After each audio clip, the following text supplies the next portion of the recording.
My son and his wife went on a cruise, leaving me to babysit my 9-year-old grandson who was born mute. When the door shut, he looked at me and said in a perfect voice, "Grandpa, don't drink the tea Mom made. She plotted to kill you." My blood ran cold. My name is Otis King. I am 75 years old, and I have lived in this house in Atlanta since before the streets were paved with gold and gentrification. I spent 40 years working on the railway fixing engines that were twice the size of a house. I know how to listen to a machine to find the broken part. I know the sound of trouble before it happens. But I never thought the trouble would come from my own blood. Before I tell you how a cup of herbal tea almost ended my life, let me know where you are watching from in the comments below. Hit like and subscribe if you have ever had to trust your gut when everyone else told you were crazy. It was a humid Friday afternoon, the kind of Georgia heat that sticks to your shirt. My son Darius and his wife Brittany were packing the car. They told me they were going on a 7-day anniversary cruise to the Bahamas, a second honeymoon they called it. Darius was running around the living room looking for his passport, but he would not look me in the eye. My son is 40 years old, but lately he acts like a scared child. He has been borrowing money from me for months, always talking about some cryptocurrency investment that crashed. I told him no more money last week. I told him I worked too hard for my pension to watch him gamble it away on digital coins that do not exist. Brittany was in the kitchen. She is a pharmacist. She is a tall white woman with a smile that she wears like a mask. She never liked me. She never liked this old house, even though she loves to talk about how much the land value has gone up. She walked into the living room holding a steaming porcelain mug. The smell of peppermint and something bitter filled the air. "Here you go, Dad," she said with a sweetness that made my stomach turn. She never calls me Dad unless she wants something. "This is a special blend I made at the pharmacy. It is excellent for digestion and heart health for men your age. You drink this up and you will sleep like a baby tonight." I took the mug. It was hot. Her hands were cold.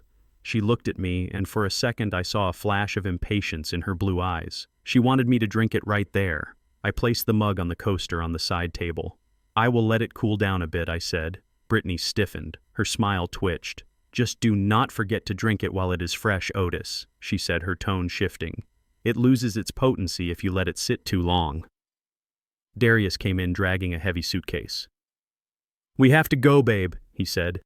"The Uber is 5 minutes away." They were leaving their car in the garage. They said parking at the port was too expensive.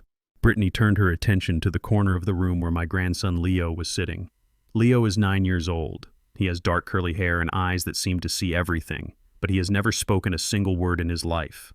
The doctors say he is on the spectrum, or that he has selective mutism. He just sits there playing with his toy blocks, stacking them up and knocking them down. Brittany walked over to him, but she did not hug him. She just tapped him on the shoulder.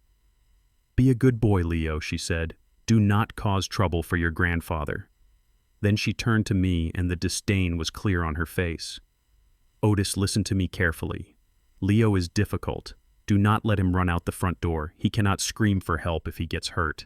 He is helpless. You need to keep your eyes on him. Do not fall asleep in that chair like you usually do." I gripped the armrest of my chair. I am 75, not senile. I wanted to tell her to get out of my house, but I held my tongue for the sake of my son. "We will be fine," I grumbled. "Go on your boat." Darius finally looked at me. He looked sweaty. He looked sick. "Bye, Pop," he mumbled. I watched them walk out the door. Darius was stumbling a bit like his legs were heavy. Brittany was walking briskly, checking her watch. She did not look back. They got into the black SUV waiting at the curb, and just like that, they were gone. The house fell silent. It is a big house, 4 bedrooms, high ceilings.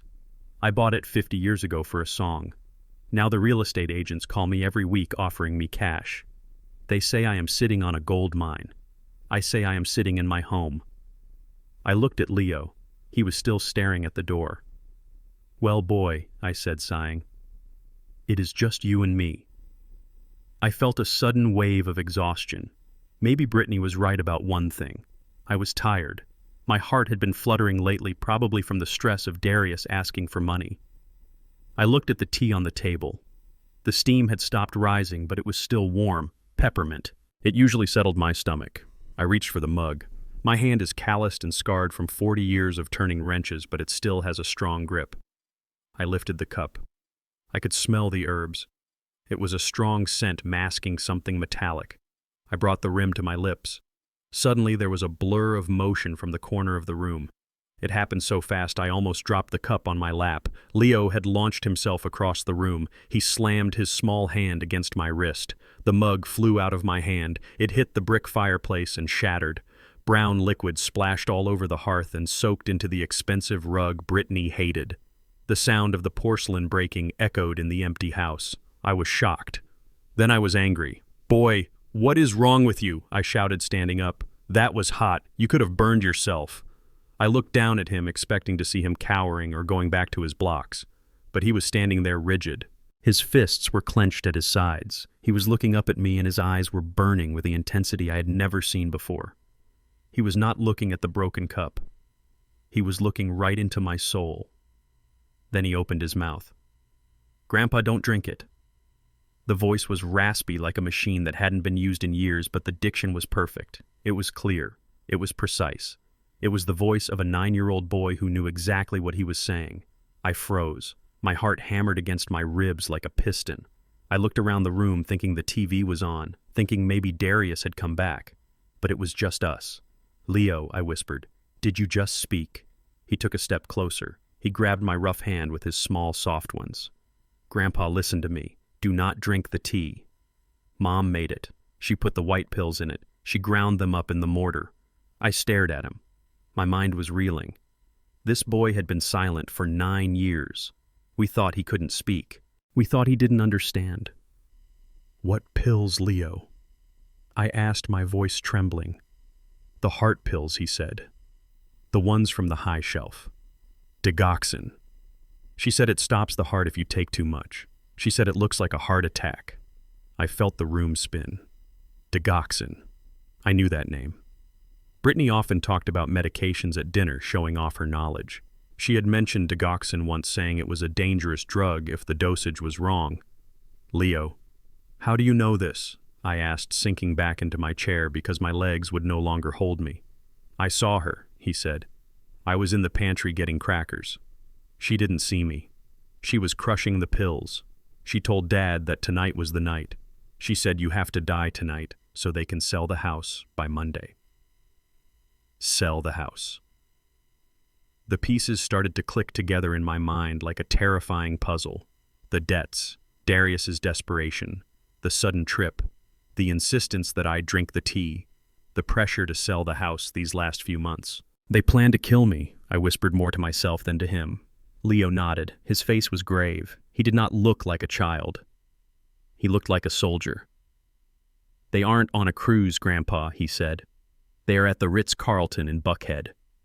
I heard Mom book the room. They are waiting for the call. They are waiting for the neighbors to find you in the morning." I looked at the puddle of tea on the rug.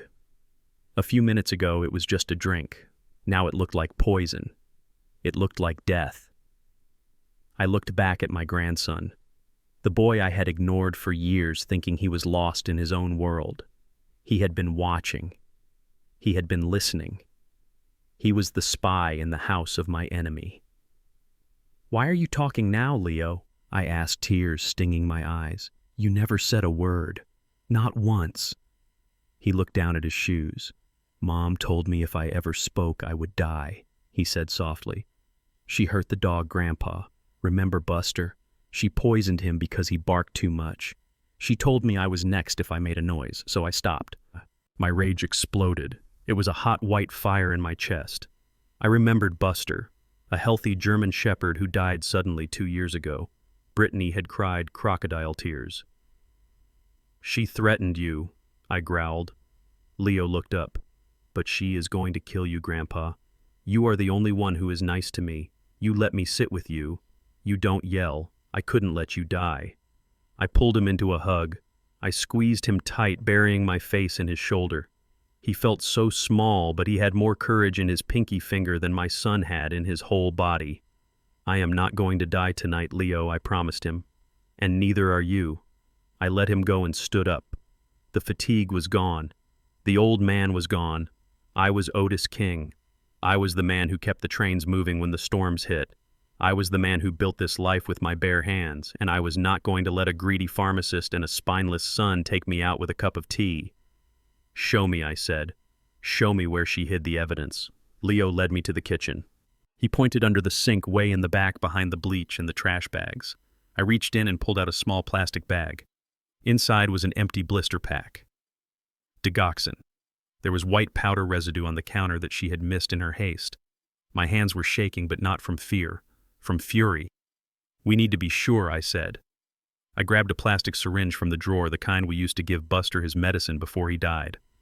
I walked back to the living room and sucked up some of the spilled tea from the rug. It was dirty, but it would work. Come with me, Leo. We went to the back porch. There was a stray cat that came around sometimes, a mean old thing that hissed at everyone. It was sitting on the fence. I put some of the tea mixed with a little tuna in a bowl. I know it sounds cruel, but I had to know. I had to see it with my own eyes. The cat ate it. We waited. 10 minutes, 20 minutes. 30 minutes later, the cat started to convulse. It made a horrible sound and then it went rigid. It fell off the fence and lay still in the grass. I stared at the dead animal. My blood ran cold. If Leo hadn't slapped that cup out of my hand, I would be the one lying in the grass. I looked at my watch. It was 6 p.m. They are at the Ritz-Carlton waiting for me to die. They want to sell my house on Monday. They want to erase me. I looked at Leo. He was watching me, waiting for my command. Leo, I said, my voice steady. Can you keep a secret? Can you keep talking to me, but stay quiet for everyone else? He nodded. Yes, Grandpa. Good. Because we are going to play a game. They think I am a stupid old man. They think you are a mute, helpless child. They think they have already won. I walked back into the house and locked the door. Tonight we are going to show them exactly who runs this house. I pulled out my phone. I did not call the police. Not yet. The police need evidence. The police take reports. I needed more than a report. I needed justice. I looked at the empty blister pack in my hand. They want a tragedy. I will give them a tragedy, but it won't be mine. Leo, get my tool belt from the garage and bring the duct tape. My grandson smiled. It was the first time I had ever seen him smile. He ran to the garage. I sat down and looked at the puddle of poisoned tea. Game on Brittany. Game on Darius. You tried to kill the king. You best make sure he is dead, because I am very much alive, and I am coming for everything. I stood there, my chest heaving, staring at the brown puddle seeping into the rug like a dark stain spreading across my life. The porcelain shards of the mug lay scattered like teeth on the floorboards. My hand was still stinging from where my grandson had slapped the cup away, but the physical pain was nothing compared to the cold dread settling in my gut. Digoxin. Heart pills. My mind was spinning, trying to reject the words that had just come out of Leo's mouth. This was my son we were talking about, my Darius, the boy I taught to ride a bike, the man I bailed out of debt time and time again. He was weak, yes, and maybe a little selfish, but a murderer. It was impossible. My hands were shaking so bad I had to grip the back of my recliner to keep from falling over. Leo was watching me, his dark eyes intense and unblinking. He didn't look like a child in that moment. He looked like a witness to a crime scene. Grandpa, you don't believe me, he said, his voice raspy but steady. It is not that I do not believe you, Leo. I stammered, my voice sounding foreign to my own ears. It is a lot to take in. Your mother is a pharmacist. She knows about medicine. Maybe she just made a mistake. Maybe it is just strong herbs. Leo shook his head slowly. He walked over to me and tugged on my sleeve. His grip was surprisingly strong. Come, he said. I will show you. I let him lead me into the kitchen. The house felt different now. The shadows seemed longer, the silence heavier. It felt like walking through a graveyard.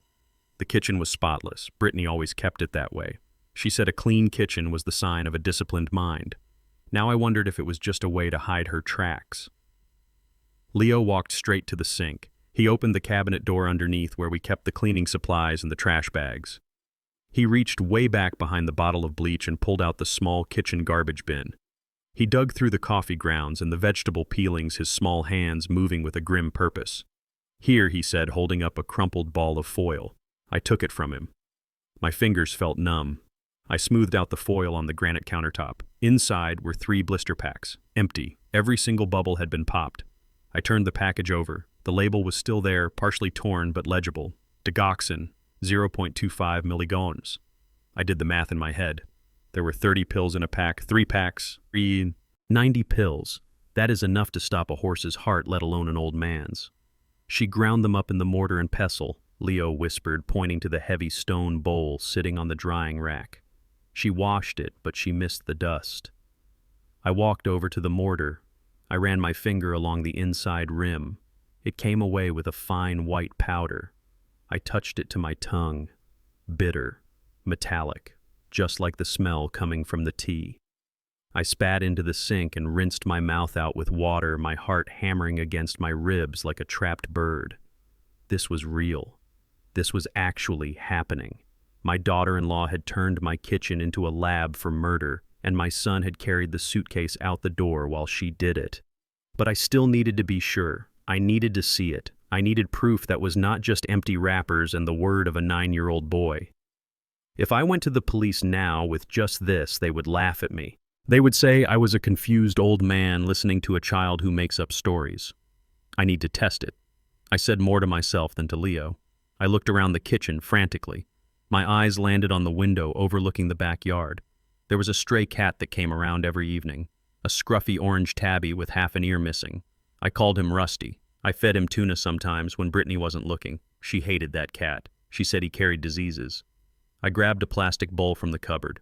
I walked back into the living room and knelt down by the spill.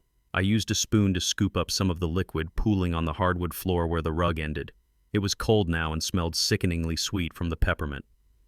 I walked to the back door, my legs feeling like they were made of lead. Leo followed me close on my heels. "Grandpa, what are you doing?" he asked, his voice trembling slightly. "I am getting proof," I said grimly. I opened the back door. The evening air was thick and humid, the crickets already starting their nightly chorus. Rusty was there, sitting on the fence post, waiting for his dinner.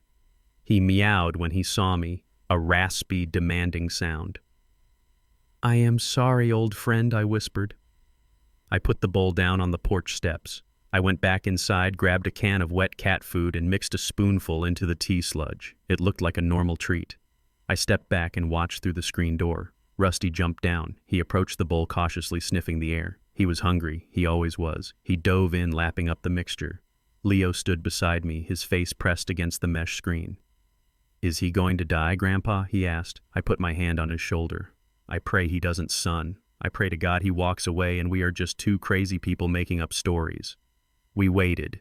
10 minutes passed. Rusty finished the bowl and sat there grooming his paws. He looked fine.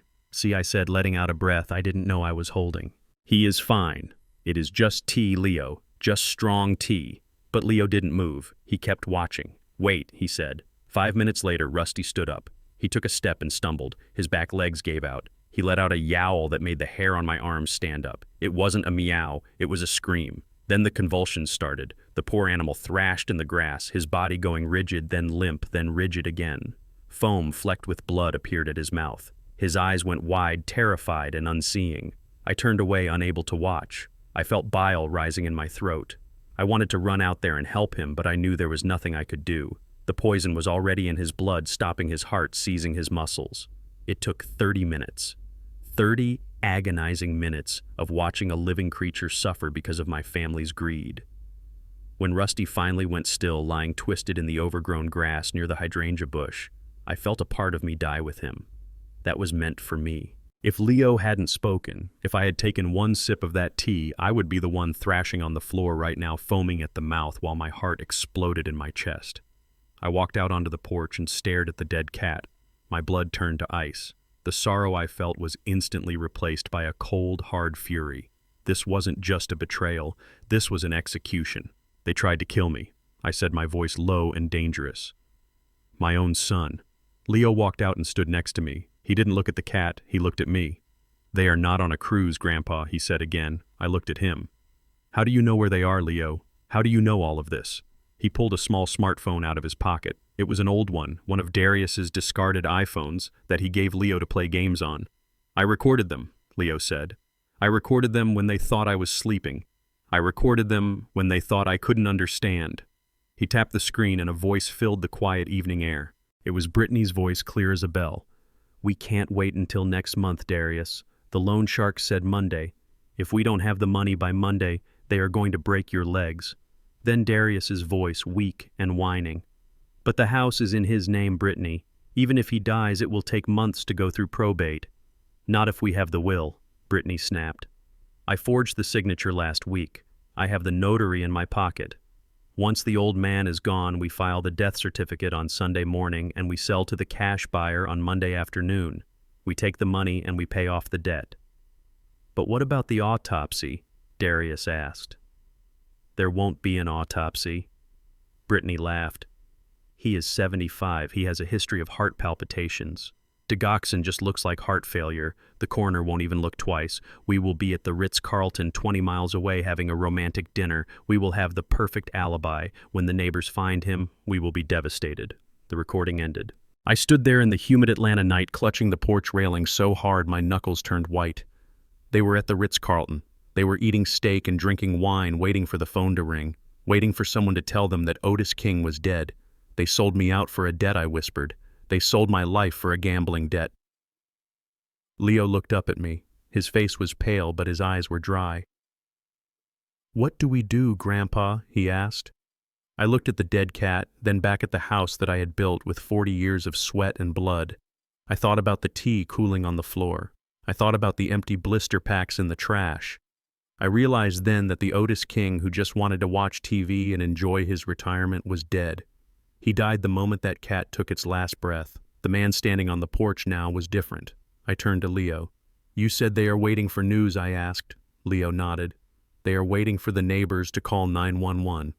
Good, I said. Then we are going to give them exactly what they want, but not in the way they expect. I walked back inside and went straight to the kitchen. I grabbed a roll of heavy-duty trash bags and a pair of gloves. Leo, go lock the front door. Turn off all the lights. Make it look like we are sleeping.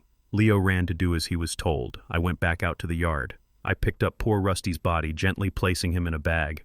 I would bury him properly later. He deserved that. He had saved my life. I walked back into the kitchen and washed my hands, scrubbing them until they were raw.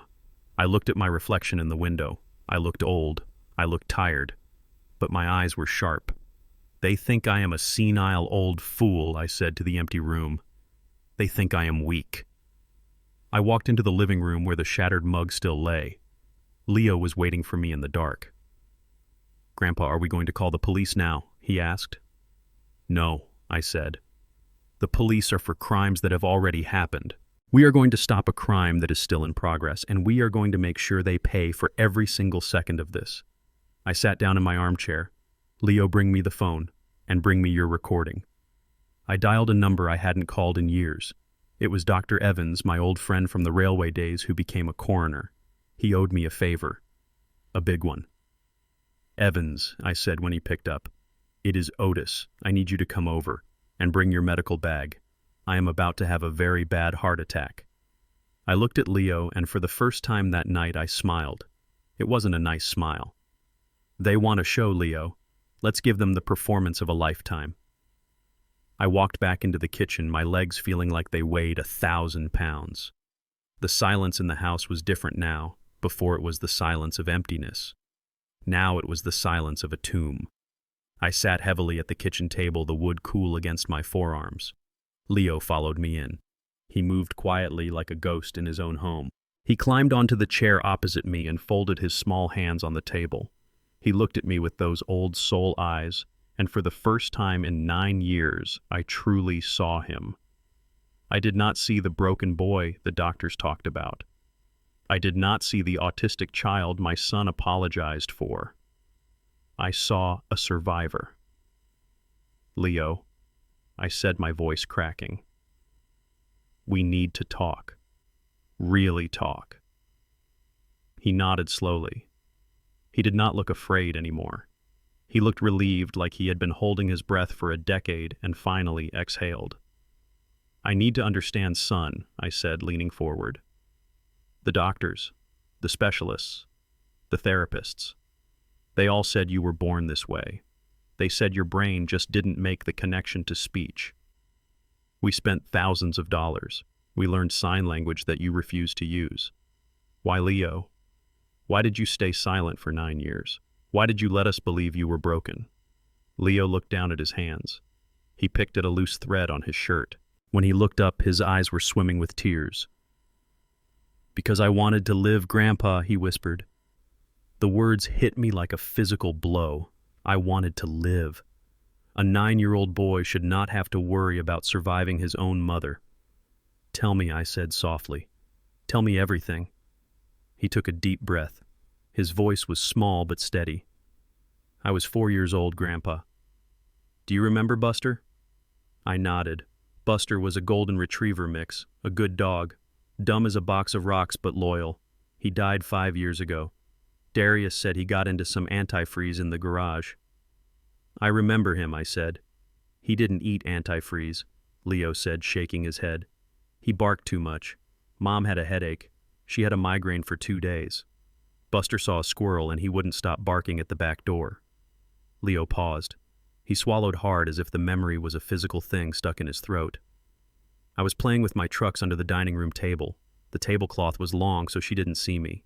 She went into the kitchen. I heard her crushing something. It sounded like she was grinding pepper, but it was louder. Then I heard her open the fridge. She took out the leftover hamburger meat from dinner. My stomach churned. I knew where this was going, but I couldn't look away. I had to hear it. She mixed the white powder into the meat." Leo continued, tears now spilling onto his cheeks. "She walked to the back door. She was smiling, Grandpa. That is the part I remember the most. She wasn't angry anymore. She was smiling like she had a secret. She opened the door and called Buster. He was so happy. He wagged his tail. He ate the meat in one bite. I closed my eyes. I could see it. I could see Brittany's cold blue eyes lighting up as she fed poison to a helpless animal. I came out from under the table," Leo said. "I asked her what she gave Buster. I could talk then, Grandpa. I talked all the time. I asked her if it was a treat. She jumped. She dropped the bowl. She didn't know I was there. She grabbed me by the arm. She squeezed it so hard it left bruises for a week. She dragged me to the window. 'Watch,' she told me. 'Watch what happens to bad dogs who don't know when to be quiet.' We watched. Buster started throwing up, then he started shaking. He fell over and his legs were running, but he wasn't going anywhere. He cried, Grandpa. He cried for a long time, and then he stopped. I felt a tear run down my own face. I wiped it away angrily. Then she knelt down in front of me, Leo whispered. She put her face right next to mine. I could smell her perfume. It smelled like flowers. She pointed at Buster's body in the grass. She said, "Look at him, Leo. That is what happens when you make too much noise. That is what happens when you annoy Mommy." Leo's voice dropped to a barely audible tremble. She said, "If you ever say a word about this to your daddy or your grandpa or anyone, I will do the same thing to you. I will put the powder in your juice. I will put it in your cereal. And you will shake and cry just like Buster." She said, "Silence is golden, Leo. Be a golden boy, or be a dead dog. It is your choice." I stared at my grandson. My heart was breaking into a million pieces. For 5 years, this child had lived in terror. Every meal was a game of Russian roulette. Every glass of juice was a potential death sentence. He had locked his voice away not because he couldn't speak, but because he believed it was the only thing keeping him alive. And we let it happen. I let it happen. I slammed my fist onto the table, making the salt and pepper shakers jump. "I am so sorry, Leo," I choked out. "I am so sorry." I thought. I don't know what I thought. I thought she was just strict. I thought she was stressed. I never imagined she was a monster. I looked back on the last 9 years. The way Brittany would look at Leo with that cold, detached stare. The way Darius would shrug and say the boy was just difficult. The way I would come over for Sunday dinner, eat their food, and leave thinking I was a good grandfather. I was a blind fool. I left a lamb in a cage with a wolf, and I went home to watch football. "You saved yourself, son," I said, reaching across the table to cover his hands with mine. "You were smarter than all of us. You did what you had to do to survive. But tonight you broke your rule," I said. "You spoke. You risked everything." Leo looked me in the eye.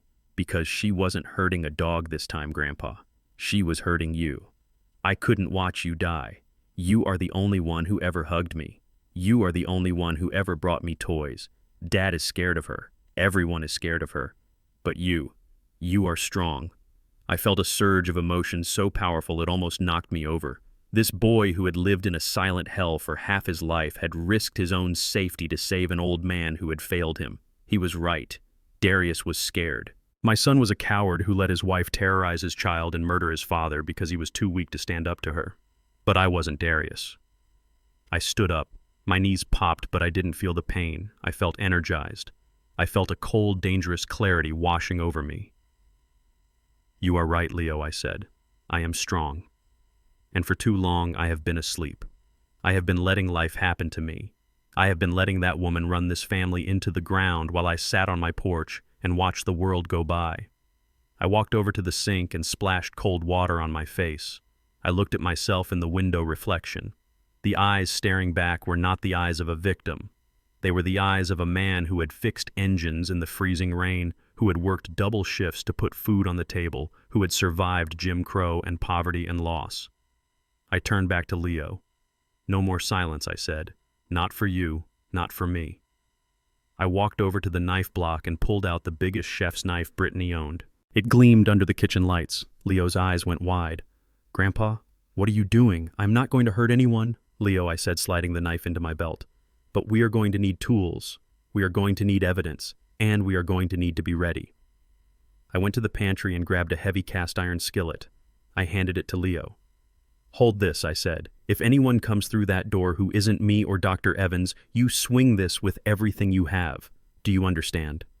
He nodded, gripping the handle with both hands. "They think you are a mute, crippled child," I said. "They think I am a senile old corpse." I looked at the clock. It was getting late. The sun was going down, casting long shadows across the kitchen floor. In a hotel room 20 miles away, my son and his wife were probably ordering room service, toasting to their new fortune, waiting for the phone to ring. "They want a funeral," I growled. I walked to the back door and looked out at the spot where the cat lay dead in the grass. "Tonight, the only thing dying is their innocence," I said, my voice low and hard. "Tonight, the only thing dying is their lies." I turned back to my grandson. "We have work to do, Leo. They plotted a murder. Now we are going to plot a resurrection.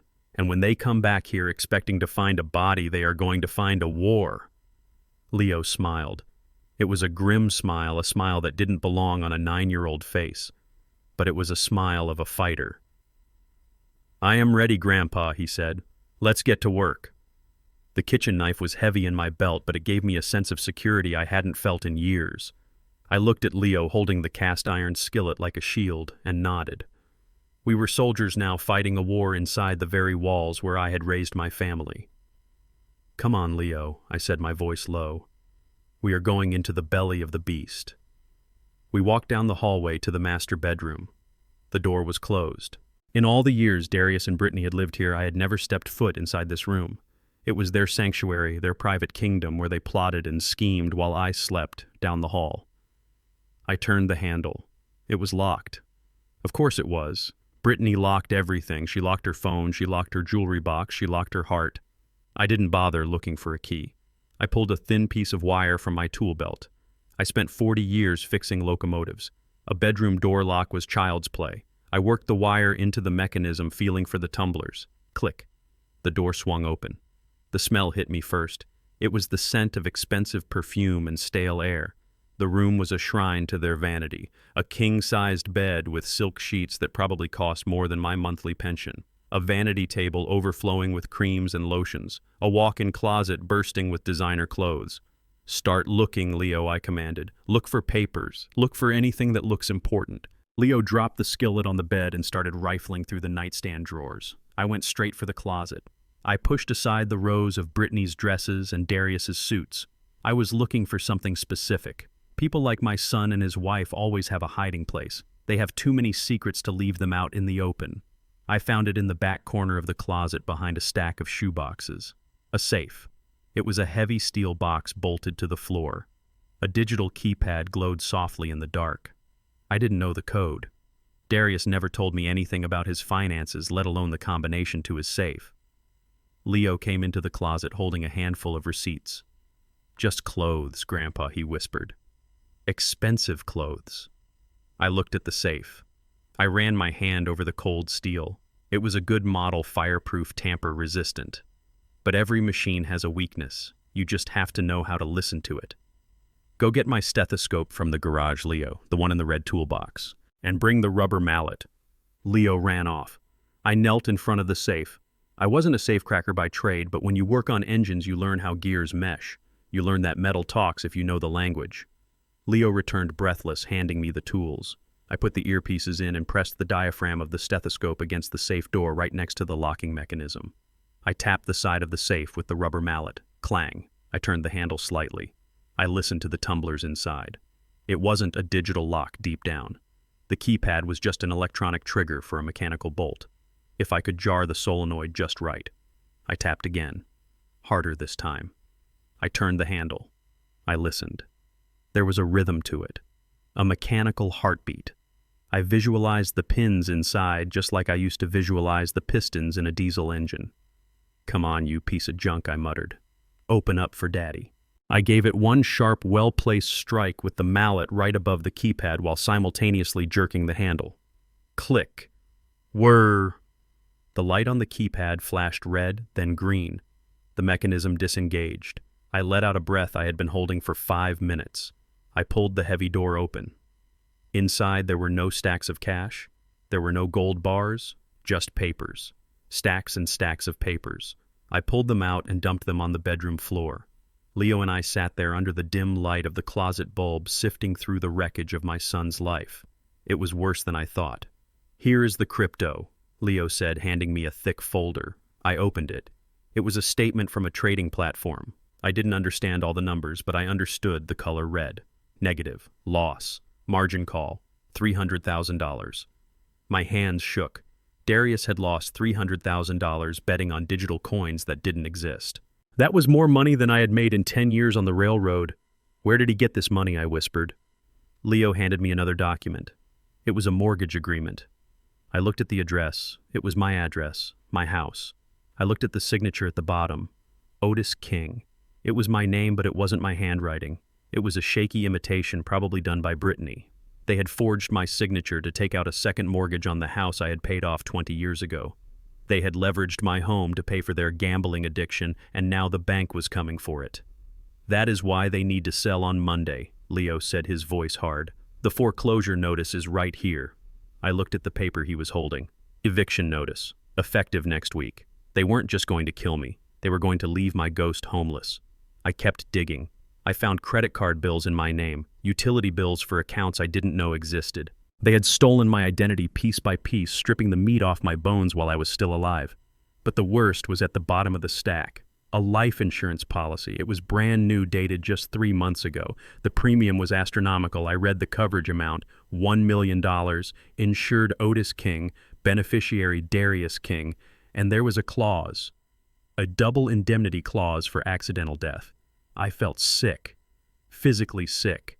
They had bet on my life like it was a horse race. They had invested in my death. 3 months ago, Brittany had started being nice to me. She had started cooking dinner more often. That was when they bought the policy. That was when the clock started ticking. They didn't just want the house, Grandpa Leo said, reading over my shoulder. They wanted the jackpot. I stared at the policy. My son had signed my death warrant for $1 million. He looked at me every day, ate at my table, and calculated how much I was worth dead. I gathered the papers. I needed to keep these. This was the motive. This was the proof. Grandpa, look at this. Leo was reaching into the very back of the safe. There was a small, dark object tucked away in the corner. He pulled it out. It was a phone. A cheap burner phone, the kind drug dealers use. "Why would they have this?" I asked. Leo pressed the power button. The battery was low, but it turned on. There was no passcode. He opened the messages. There was only one conversation. It was with a number saved as cleaner. I took the phone from Leo. My eyes scanned the screen. The last message was sent 2 hours ago, just before they left. Text: "The tea is prepared. He will drink it at 6 p.m. Response: "Good. Make sure the boy is asleep." Text: "We are leaving now. Ritz-Carlton room 402. Alibi is set." Response: "Waiting for the signal." My hands trembled so hard I almost dropped the phone. This wasn't just them. They had help. Cleaner. I scrolled up. Text from yesterday. Tapping the gas line didn't work. He smelled it too fast. Response: stop playing games. Use the digoxin. It is cleaner. Looks like a heart attack. Text: tonight is the night. The old man is gone. Call 911 tomorrow morning. Claim stroke. Don't forget to cry loud. I stared at the words. Don't forget to cry loud. It was a script. My death was a script they were rehearsing. They tried to gas you, Leo whispered. Last week. Remember when the kitchen smelled funny? You said the pilot light went out. I remembered. I had woken up with a headache. I thought it was just old pipes. It was them. They had been trying to kill me for weeks. I looked at the contact. Cleaner. Who is this? I asked. Leo took the phone. He tapped on the number. It is a local area code, he said. But Grandpa, look at the time of the message about the gas. Mom and Dad were at the movies that night. They had an alibi then too. Someone else came in here, I realized. Someone else tampered with the stove. Brittany and Darius were the architects, but they had hired a contractor. I put the phone in my pocket along with the insurance policy and the forged mortgage. We have everything we need, I said. We have the motive. We have the method. And now we have the communication. I stood up. The bedroom felt suffocating now. The walls seemed to be closing in. We need to get out of here, Leo. We need to go back to the kitchen. As we turned to leave, I heard a sound. It was faint at first. A creak. The sound of a floorboard settling under weight. It wasn't coming from inside the house. It was coming from the back porch. Leo froze. He looked at me, his eyes wide. Grandpa, he whispered. Did you hear that? I nodded. I reached for the knife in my belt. The text message said, waiting for the signal. Maybe the cleaner got tired of waiting. I put a finger to my lips. I motioned for Leo to grab the skillet. We walked out of the bedroom, leaving the safe open, leaving the evidence of their betrayal scattered on the floor. We weren't hunting for papers anymore. We were being hunted. It was 2 a.m, and the silence in the house was heavy enough to crush a man. Leo and I sat in the kitchen in the dark. The only light came from the street lamp outside, filtering through the blinds, casting long prison bar shadows across the linoleum floor. I had put the knife on the table. It was too final. If I used a knife, there would be blood and police questions I couldn't answer. Instead, I held a 24-inch pipe wrench in my hand. It was cold and heavy iron forged for twisting steel bolts on locomotives. It was a tool for building, but tonight it was a tool for breaking. We had been waiting for 3 hours. Every creak of the old house settling made my muscles tense. Leo sat under the table, hugging the cast iron skillet to his chest like a teddy bear. He didn't make a sound. He didn't even shiver. He was a soldier in a war he didn't ask for. Then we heard it. It wasn't the wind. It wasn't the house settling. It was the distinct metallic scratch of a tool against the lock of the back door. I looked at Leo. I put a finger to my lips. He nodded, his eyes wide and luminous in the dark. He pulled his legs tighter to his chest, making himself small and visible. The scratching stopped. Then came a soft click. The deadbolt sliding back. My heart hammered against my ribs, a slow, heavy rhythm. Thump, thump, thump. I wasn't afraid. I was past fear. I was in that cold place you go to when the job has to get done no matter how hard it is. The door handle turned. A draft of humid night air drifted into the kitchen, carrying the smell of rain and wet dirt, and something else, the smell of stale tobacco and unwashed clothes. A shadow detached itself from the darkness of the porch and stepped into my kitchen. He was tall and thin, moving with the twitchy energy of a man who needed a fix. He wore a dark hoodie pulled up and gloves. He didn't turn on a flashlight. He thought he was walking into a house with a dead body. He thought he was the cleanup crew. He took 2 steps into the room. He paused, listening. He was looking toward the living room where he expected to find me slumped in my chair, dead from the heart attack Brittany had arranged. He took another step. Now.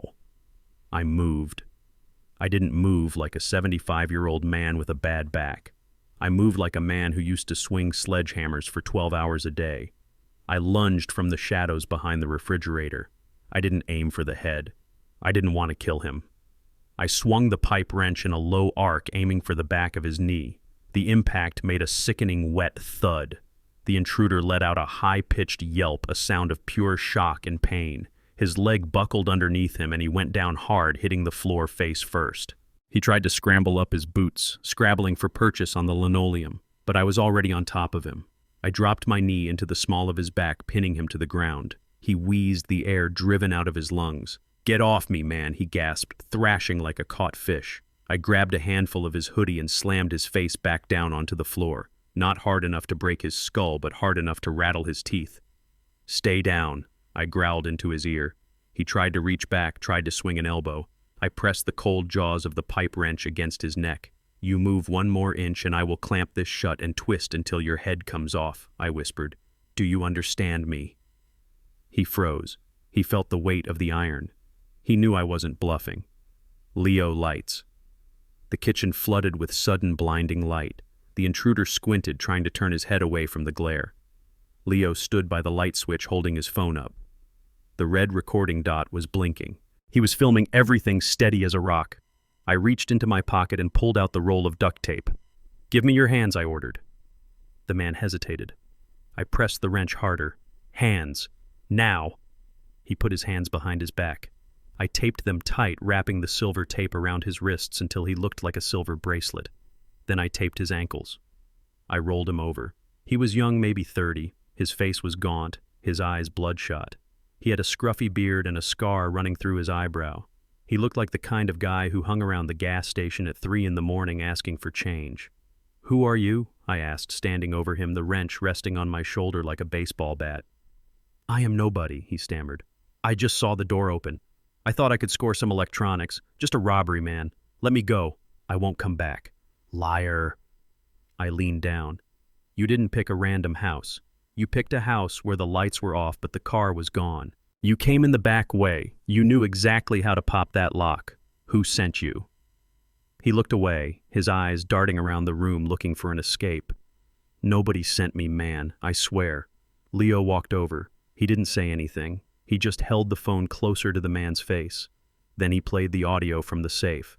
The recording of Brittany's voice filled the room, waiting for the signal. The intruder's eyes went wide. He recognized the voice.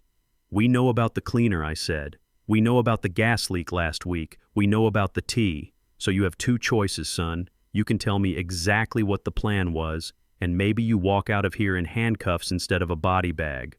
Or you can keep lying to me, and I will let my grandson decide what to do with you. And let me tell you, he is very upset about his cat." The man looked at Leo. Leo stared back, his face a mask of stone, holding the heavy skillet in his other hand, ready to swing. Okay, the man said, his voice cracking. "It was the lady, the blonde one." "Brittany?" I asked. "Yeah, Brittany. She found me a month ago. I did some work on her car. She asked if I wanted to make easy money. What was the job? She said she had an old man living in her house. A burden, she called him. Said he was sick in the head. Said he needed to go. I felt a fresh wave of anger, but I pushed it down. I needed the details. She paid you to tamper with the stove, I asked.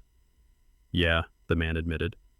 "I loosened the pilot light valve, just enough to fill the room while you slept. She said it would look like an accident. Old pipes, but you woke up. And tonight." "What was the plan for tonight?" He swallowed hard. His Adam's apple bobbed. "She gave me a key," he said, nodding toward his pocket. "Just in case the lock-picking didn't work.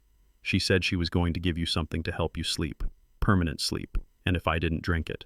Then I was supposed to finish it," he whispered, looking at the floor. "Finish it how?" "Make it look like a robbery gone wrong, hit you over the head, make sure you didn't wake up, then toss the place, take the TV, take the jewelry, make it look like a break-in." I stood up and walked to the sink, gripping the edge of the counter. My daughter-in-law hadn't just plotted to poison me. She had hired a hitman as a backup. She wanted me dead so badly that she had multiple contingencies. If the tea didn't work, she was going to have me beaten to death in my own kitchen, and she was going to blame it on a random crime, a tragedy in a gentrifying neighborhood. Poor Otis King killed for a flat-screen TV. "My son knew about this," I asked without turning around. "The husband?" the man asked. "Yeah, he knew. He was there when she paid me the advance. He looked scared, though, kept asking if it would hurt. She told him you wouldn't feel a thing. Wouldn't feel a thing." I turned back to the man on the floor. "How much?" I asked. "How much was my life worth to them?" 5,000, the man said. 2, now 3 when the job was done. $5,000. I was worth $5,000 and a used car repair. I looked at Leo. He was still filming his hand steady. He had captured every word. Leo, get his phone, I said. Leo reached into the man's hoodie pocket and pulled out a cracked smartphone. He handed it to me. Unlock it, I told the man. He hesitated. I tapped the wrench against my palm. He typed in the code with his bound hands. I opened the messages. There it was. A thread with a number saved as Farm Lady. The latest text from him sent 10 minutes ago, going in now. And a reply from her sent 1 minute later. Make sure it is done. Don't leave a mess. Don't leave a mess. That is what I was to her. A mess to be cleaned up. I looked at the man. He was sweating, shaking slightly, probably coming down from whatever he was on. What is your name, son? I asked, my voice tired. Marcus, he said. Well, Marcus, you are in a lot of trouble, I said. You just confessed to conspiracy to commit murder on video. Please, man, don't call the cops. She made me do it. I needed the money.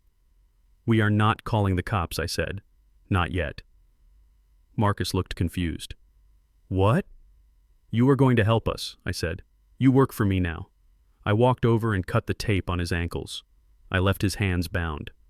Brittany thinks you are cleaning up a mess right now, I said. She thinks I am dead or about to be. We are not going to disappoint her. I pulled out my own phone, the one I had used to call Dr. Evans. Leo, stop recording, I said. Leo lowered the phone. Marcus, I am going to make you a deal. You are going to do exactly what I say, and I won't give this video to the police immediately. I will give you a head start, but if you try to run, if you try to warn her, this video goes to every precinct in Atlanta. Do we have an understanding? Marcus nodded vigorously. Yes, sir. Anything. Good. Because you are going to send her a text. You are going to tell her the job is done. I handed him his phone. Type this, I ordered. The old man is cold, house is clean. Marcus typed it out, his fingers trembling. Send it. He pressed send. Now we wait, I said. Just then, headlights swept across the front window. A car was pulling into the driveway. Leo gripped the skillet tighter. Marcus flinched. It is okay, I said. That is the cavalry. I went to the front door and opened it. Dr. Evans was there carrying a large black medical bag. He looked like he had run out of his house in a hurry, wearing a trench coat over his pajamas. Otis, he said, breathless. You sounded serious on the phone. Is it your heart? Come in, Evans, I said, stepping aside. My heart is fine, but I need you to help me die. Evans looked at me, then at Leo holding the skillet, then at the bound man on the kitchen floor. Otis, what in God's name is going on here? I will explain everything, I said, locking the door behind him. But first, we have to set the stage. My family is expecting a tragedy, Evans, and I intend to give them one they will never forget. I looked at the phone in Marcus's hand. It buzzed with a reply. It was from Brittany. Text good. Leave the back door open. We will call 911 in the morning. Get out of there. I smiled a cold, hard smile. She took the bait. She thought she had won. She thought she was free. She had no idea that the dead man was reading her texts. I looked at Dr. Evans. I need a death certificate, Evans, and I need to look like I had a heart attack. Can you make me look dead for a few hours? Evans stared at me for a long moment. He saw the empty digoxin packs on the table. He saw the determination in my eyes. He was a good man. He knew right from wrong. He put his bag on the table and opened it. I can give you a shot, he said slowly. It will slow your heart rate down to almost nothing. Your skin will go cold, you will look gray. It is dangerous, Otis. Do it, I said. I sat down in my recliner, the throne of my kingdom. Leo, bring me a blanket. My grandson covered me up. He tucked the blanket around my legs, just like I used to do for him. Don't be scared, Leo, I whispered to him. I am just sleeping. I will wake up when it is time to drop the hammer. Leo nodded. He leaned in and kissed my forehead. Sleep well, Grandpa, he said, his voice clear and strong. Give them hell when you wake up. I closed my eyes as Evans prepared the needle. I was ready to die, so that I could come back and take my life back. Dr. Evans stared at the vial in his hand and then at me, his face a mask of professional concern mixed with the deep worry of an old friend. The kitchen light hummed overhead, casting long shadows that seemed to dance on the walls like ghosts waiting to take me away. He was a good man, a man I had known since we were both young, and covered in grease working the night shift on the rail yard before he went to medical school and I stayed with the engines. He owed me his life from that time a crane cable snapped in '78 and I pushed him out of the way. Tonight, he was paying that debt. "This is not aspirin, Otis," he said, his voice low and grave. "This is a beta blocker cocktail mixed with a sedative. It is going to drop your heart rate to about 30 beats per minute. Your blood pressure will bottom out, your skin will get clammy and pale. To an untrained eye, even to a paramedic in a hurry, you will look like you have suffered a massive cardiac event. But Otis, you are 75 years old. There is a very real chance that your heart might just decide to stop altogether." I looked at the empty blister packs of digoxin still sitting on the counter like evidence in a murder trial. I looked at the intruder, Marcus, trussed up on the floor, his eyes wide with fear and confusion. And I looked at my grandson Leo, who was watching me with the desperate intensity of a child who had just found his hero only to watch him walk into the fire. "They already poisoned me, Evans," I said, rolling up my sleeve. "They already decided my heart was going to stop tonight. If I don't do this, if I don't play their game, they will just come back and finish the job. Or worse, they will come for the boy. I have to die tonight, Evans, so that I can catch them standing over my grave." Evans sighed a long, heavy exhale that seemed to carry the weight of the world. He nodded slowly. "All right," he said. "But we need to make the scene look right. If they come in here and you are sitting in your recliner looking peaceful, they might get suspicious. A heart attack induced by digoxin is violent. It is messy." I stood up and walked over to Marcus. The intruder flinched as I approached, but I just reached down and grabbed his phone from his lap. "Unlock it," I ordered. He did as he was told, his fingers trembling. I opened the messaging app. The thread with Farm Lady was still open, the blue light of the screen glowing in the dim room. I typed the message slowly, my thumb hovering over each letter. I wanted to make sure it sounded like him, like a hired thug doing a job, not like a grandfather plotting his revenge. Job done. "The old man is cold." I stared at the words. It was surreal to write my own death notice. It felt like I was signing the last page of a book. But this wasn't the end. It was just the end of the chapter. I pressed send. We waited. The seconds ticked by, marked by the dripping of the kitchen faucet. The phone buzzed in my hand. "Good. Leave the back door unlocked. Get out." The coldness of her reply was breathtaking. No remorse, no hesitation, just business. Good. Like she had just ordered a pizza and it arrived on time. She was happy I was dead. She was relieved. I showed the phone to Leo. "Look at this, son," I said, my voice hard. "Look at what they are. Don't you ever forget this." Leo looked at the screen and his jaw tightened. He didn't look away. I handed the phone back to Marcus. "You are going to leave now," I told him. "You are going to go out the back door just like she said. You are going to disappear. But remember this, Marcus. I have your face on video. I have your confession. If you talk to her, if you warn her, if you even breathe a word of this to anyone other than God himself, I will find you. And I won't be sending the police." Marcus nodded vigorously, sweat dripping from his forehead. "I won't say nothing, man. I swear. I am gone. I am a ghost." I cut the tape on his hands. He scrambled up, rubbing his wrists, and bolted out the back door without looking back. He disappeared into the night, a pawn removed from the board. Now it was just us. The doctor, the dead man, and the boy. "Let's go to the bedroom," I said. We walked into my room on the first floor. It was a simple room. An old oak bed, a dresser full of photos of my wife, and a window that looked out onto the street. I sat on the edge of the bed. Evans opened his black bag and began to prepare the syringe. The smell of rubbing alcohol filled the air, sharp and sterile. Leo stood by the door, his knuckles white as he gripped the doorframe. He looked small again. The brave soldier was fading, replaced by a terrified 9-year-old boy who was about to watch his grandfather die. "Grandpa," he whispered, his voice trembling. What if you don't wake up?" I waved him over. He walked to me slowly, his steps heavy. I pulled him between my knees and held him by the shoulders. I looked him straight in the eye. "Leo, look at me. I am going to wake up. I am too stubborn to die. But listen to me closely. This is the most important part. When I go to sleep, you have to go back to being silent." He shook his head, tears spilling over. "I can't. I want to tell them. I want to scream at them.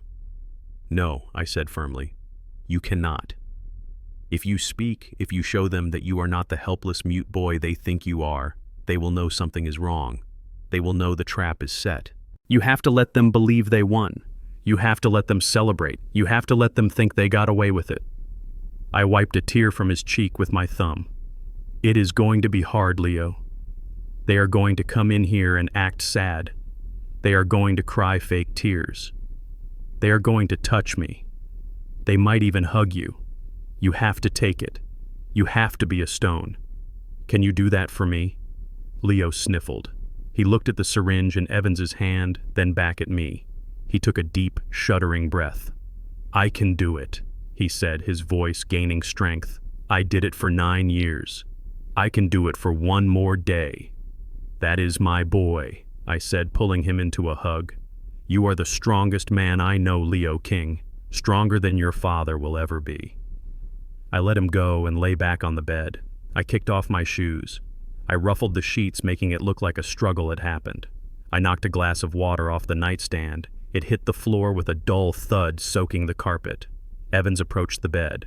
Okay, Otis, he said, this is going to happen fast. You will feel a cold sensation moving up your arm. Then your chest will feel heavy like an elephant is sitting on it. Your breathing will slow down. You won't be able to move or speak. You might be able to hear us for a bit, but then you will go under. I will stay here in the guest room closet monitoring you. If your heart rate drops too low, I have the adrenaline ready. But you have to trust me. I trust you, Evans, I said. I looked at the ceiling. I looked at the water stain in the corner that looked like a map of Florida. I looked at the picture of my late wife Martha on the dresser. She was smiling that secret smile she had when she knew I was up to something. I will see you soon, honey, I whispered. But not today. I looked at Leo one last time. He was standing by the foot of the bed, standing guard. Ready, Evans asked. Ready, I said. I felt the needle prick my arm. It was a small, sharp pain followed by a strange, cold pressure. It felt like ice water was being pushed into my veins. 1, 2, 3. The cold hit my shoulder, then my chest. It wasn't painful exactly, but it was terrifying. It felt like the life was being drained out of me like water from a tub. My heart, which had been hammering with adrenaline, suddenly hitched. Thump, pause, thump. It slowed down. The rhythm changed. It wasn't a beat anymore. It was a struggle. My eyelids grew heavy. So heavy. It felt like someone had placed lead weights on them. I tried to lift my hand, but it wouldn't move. It lay there on the quilt, a useless lump of meat. The room started to swim. The edges of my vision turned gray, then black. The sounds of the house, the ticking clock, the wind outside started to sound like they were coming from underwater. I saw Leo's face hovering above me. He looked blurry like a watercolor painting left out in the rain. He was saying something, but I couldn't hear the words. I could only see his mouth moving. Then the darkness took me. It wasn't black. It was a deep, heavy gray. I felt myself sinking down, down, down, into the mattress, into the floor, into the earth. My last thought, before the silence took over completely, was of my son Darius. I hope you enjoy your night at the Ritz, boy, because tomorrow you are going to wake up in hell. The darkness was not sleep. It was a prison. Dr. Evans was right about the drug. It felt like I was buried under 6 feet of wet cement. My mind was awake, a tiny, flickering candle in a vast cavern of black, but my body was a stone. I could feel the cold seeping into my marrow. I could feel the stillness of my own heart beating so slowly that seconds stretched into minutes between each thump. I was a prisoner in my own corpse, waiting for the vultures to come and pick the bones. I don't know how much time passed before I heard them. It might have been hours. It might have been a lifetime. But then the sound of a car engine cut through the silence of the morning. It was aggressive revving high in the driveway, followed by the screech of tires on concrete. They were here. The show was about to begin. I heard the front door crash open. It wasn't unlocked. They must have used the key they stole, or maybe they just wanted to make an entrance. Footsteps hammered against the hardwood floor. Not the rhythm of grief, but the rhythm of urgency. Dad! Dad, are you okay? It was Darius. His voice was high-pitched, trembling. It was the voice of a man who was terrified of what he was about to see, but desperate to see it. He sounded like a child who had broken a vase and was waiting to see if he would get caught. Oh my God, Darius, he is not answering. Brittany, Her voice was sharp, slicing through the air like a knife. She was already in character. She was playing the frantic daughter-in-law, the worried caretaker. I could hear the click of her heels on the floorboards approaching the bedroom. They burst into the room. I felt the air shift as the door swung wide. I couldn't see them. My eyes were closed, glued shut by the heaviness of the sedative, but I could smell them. I smelled the stale sweat of fear on my son. I smelled the sharp metallic tang of Brittany's hairspray. Otis. Otis, wake up. Brittany was at the bedside. Her hands were on me. She grabbed my shoulders and shook me hard. It wasn't a gentle shake to wake a sleeping man. It was violent. She was checking the merchandise. She was making sure the job was done. Her hands were warm against my artificially cold skin. I felt her fingers press into my neck, searching for a pulse. I willed my heart to stay slow. Thump. Wait. Thump. She let out a gasp. It was theatrical, loud enough to carry down the hallway. He is cold, Darius. He is ice cold. Oh God, he is not breathing. She threw herself onto my chest. To anyone watching, it would look like a hug of despair. But I could feel her weight pressing down on me, suffocating me. She wasn't hugging me. She was crushing me. She buried her face in my shirt, but there were no tears. I could feel her chest heaving, not with sobs, but with exertion. Call 911, she screamed. She lifted her head and screamed it again, louder this time, pitching her voice toward the open window, toward the street, toward the neighbors, Mrs. Jenkins and Old Man Miller. Help! Someone help us! Dad is not breathing. Oh God, please help. It was a performance worthy of Broadway. If I hadn't known she was a killer, I would have believed her. She was selling it. She was selling my death to the world. Darius was in the corner of the room. I could hear him pacing, his breathing ragged and shallow. He was hyperventilating. I can't do it, Brittany, he whimpered. I can't look at him. He looks dead. Just call the damn number, Darius, she hissed, her voice dropping to a whisper that only I and the devil could hear. Do it now. Stick to the script. I heard the beep of the phone keys. I heard my son's voice shaking so bad he could barely get the words out. 911. Please. My father. We just got home and he is not moving. He is cold. Please send someone. I think he had a heart attack. He was crying now. Real tears. Not because he missed me, not because he loved me, but because he was weak. He was crying because the reality of what he had done was staring him in the face. He was looking at his father's body and seeing a monster in the mirror. While he was on the phone, Brittany kept up the act. She stroked my hand, she smoothed my hair, but her touch was possessive. She was claiming her prize. She was checking the ring on my finger, probably wondering how much she could pawn it for. I lay there trapped in the darkness, fighting the urge to open my eyes and grab her by the throat. But I had to wait. I had to be a stone. Sirens wailed in the distance, getting closer. The cavalry was coming, but not the police. Not the regular EMTs. Dr. Evans had handled it. He had intercepted the call. He had his own private ambulance service on speed dial, the one he used for his coroner transports. He told me he would take care of the dispatch. I had to trust him. The sirens cut off abruptly outside. Heavy boots thudded on the porch. In here, Brittany shrieked, "Please hurry!" Voices filled the room. Professional, curt voices. I felt hands on me again, but these were different. Efficient. Clinical. They checked my pupils, shining a light that penetrated even my closed lids. They checked my pulse. They listened to my chest. No heart sounds. Pupils fixed and dilated. Skin temperature is dropping. It was Evans's team. They were playing their part perfectly. Time of death. 8:42 a.m. The words hung in the air, final and absolute. Brittany let out a wail that sounded like a wounded animal. She collapsed onto the floor, sobbing loudly. It was for the benefit of the neighbors gathering on the lawn outside. It was for the benefit of the medics. "Oh, Otis," she cried. "Why? Why did you leave us? We loved you so much." I felt a surge of bile in my throat. The hypocrisy was physically painful. She was spitting on my soul with every fake tear. Darius was silent. I could hear him sniffling in the corner. "We need to transport the body," the medic said. "We need to clear the scene." I felt myself being lifted. They moved me onto a stretcher. The movement made the world spin behind my eyelids. I felt the straps being tightened across my chest, my legs. As they began to wheel me out, the room seemed to tilt. The commotion moved toward the door. The medics were efficient, blocking the view of the neighbors moving fast. Brittany and Darius followed close behind. As we reached the doorway of the bedroom, the stretcher paused for a moment as the medics maneuvered around the doorframe. Brittany was right next to me, walking beside the body of the man she thought she had murdered. She leaned in close. She put her hand on my shoulder one last time, a gesture of farewell for the audience. But her mouth was right next to Darius's ear. I could feel her breath hot and humid against the side of my face. "It is finally done," she whispered. Her voice was low, a hiss of pure triumph. There was no sadness in it, no regret, just a cold, victorious joy. "We are free, baby," she murmured. "We are rich." I heard Darius let out a shaky breath. "Is it over?" he asked. "It is over," she said. "He is gone. The house is ours." The rage that filled me in that moment was hotter than any fire.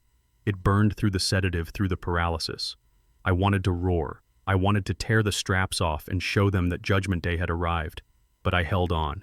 I held on to the darkness, because the trap wasn't sprung yet.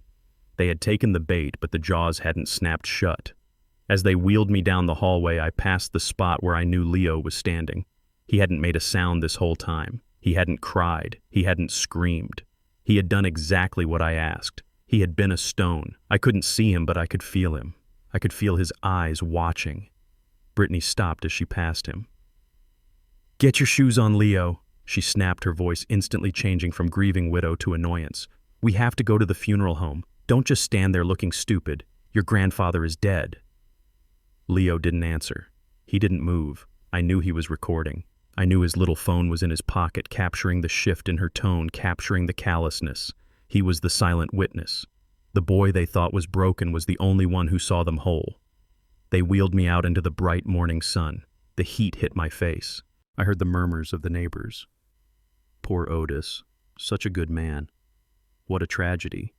I felt the ambulance doors close, swallowing me back into the dark. The engine started. As we pulled away, I held on to that whisper. "We are free." No Brittany, I thought, as the siren wailed a mournful song. "You are not free. You just walked into a cage, and I am the one holding the key." The smell of a funeral home is something you never forget. It is a sickly sweet mixture of lilies, floor wax, and formaldehyde designed to mask the scent of decay, but to me, it just smelled like betrayal. I was lying in a mahogany casket lined with white satin that scratched the back of my neck. My face was caked in makeup to hide the flush of life that was slowly returning to my cheeks. I was wearing my Sunday best, a charcoal suit I hadn't worn since Martha passed away 10 years ago. My hands were folded over my chest, cold and stiff, not because of death, but because of the ice packs Dr. Evans had placed on them until 5 minutes ago. 3 days had passed since the night of the fake heart attack. 3 days of living in the shadows, of staying in the guest room of Dr. Evans's house while my family played the grieving survivors. Evans had snuck me into the funeral home through the back entrance an hour before the viewing started. He had set me up in a private prep room away from the prying eyes of the funeral director, who Evans had bribed with a story about a family tradition requiring a private viewing. Evans had given me a counteracting agent, a stimulant that woke my mind up fully while keeping my body in a state of shallow paralysis. I could breathe, but only just enough to stay alive. I could hear everything. I could see through the narrow slits of my eyelids if I focused hard enough. But to anyone looking down at me, I was a corpse. I was the guest of honor at my own funeral, and I was about to watch the vultures pick my bones clean. The room began to fill. I heard the shuffling of feet, the hushed whispers of my old railway buddies, men I had worked with for 40 years. I heard Mrs. Jenkins from next door sobbing into a tissue, telling anyone who would listen how she had just seen me the day before and I looked so healthy. It broke my heart to hear their genuine grief, knowing I was putting them through this. But it was necessary. The deception had to be absolute. Then the atmosphere changed. The air grew colder. The scent of expensive perfume cut through the smell of the lilies. They were here. Brittany and Darius walked up to the casket. I felt their presence looming over me. Brittany leaned in close. To the room, she looked like a devastated daughter-in-law saying a final goodbye. But up close, I could hear her breathing. It was steady, calm. There wasn't a hitch of sorrow in it. "He looks better dead," she whispered so low only Darius and I could hear. "The makeup covers the liver spots." Darius didn't answer. I could hear him shifting his weight from foot to foot. He was nervous. Good. He should be.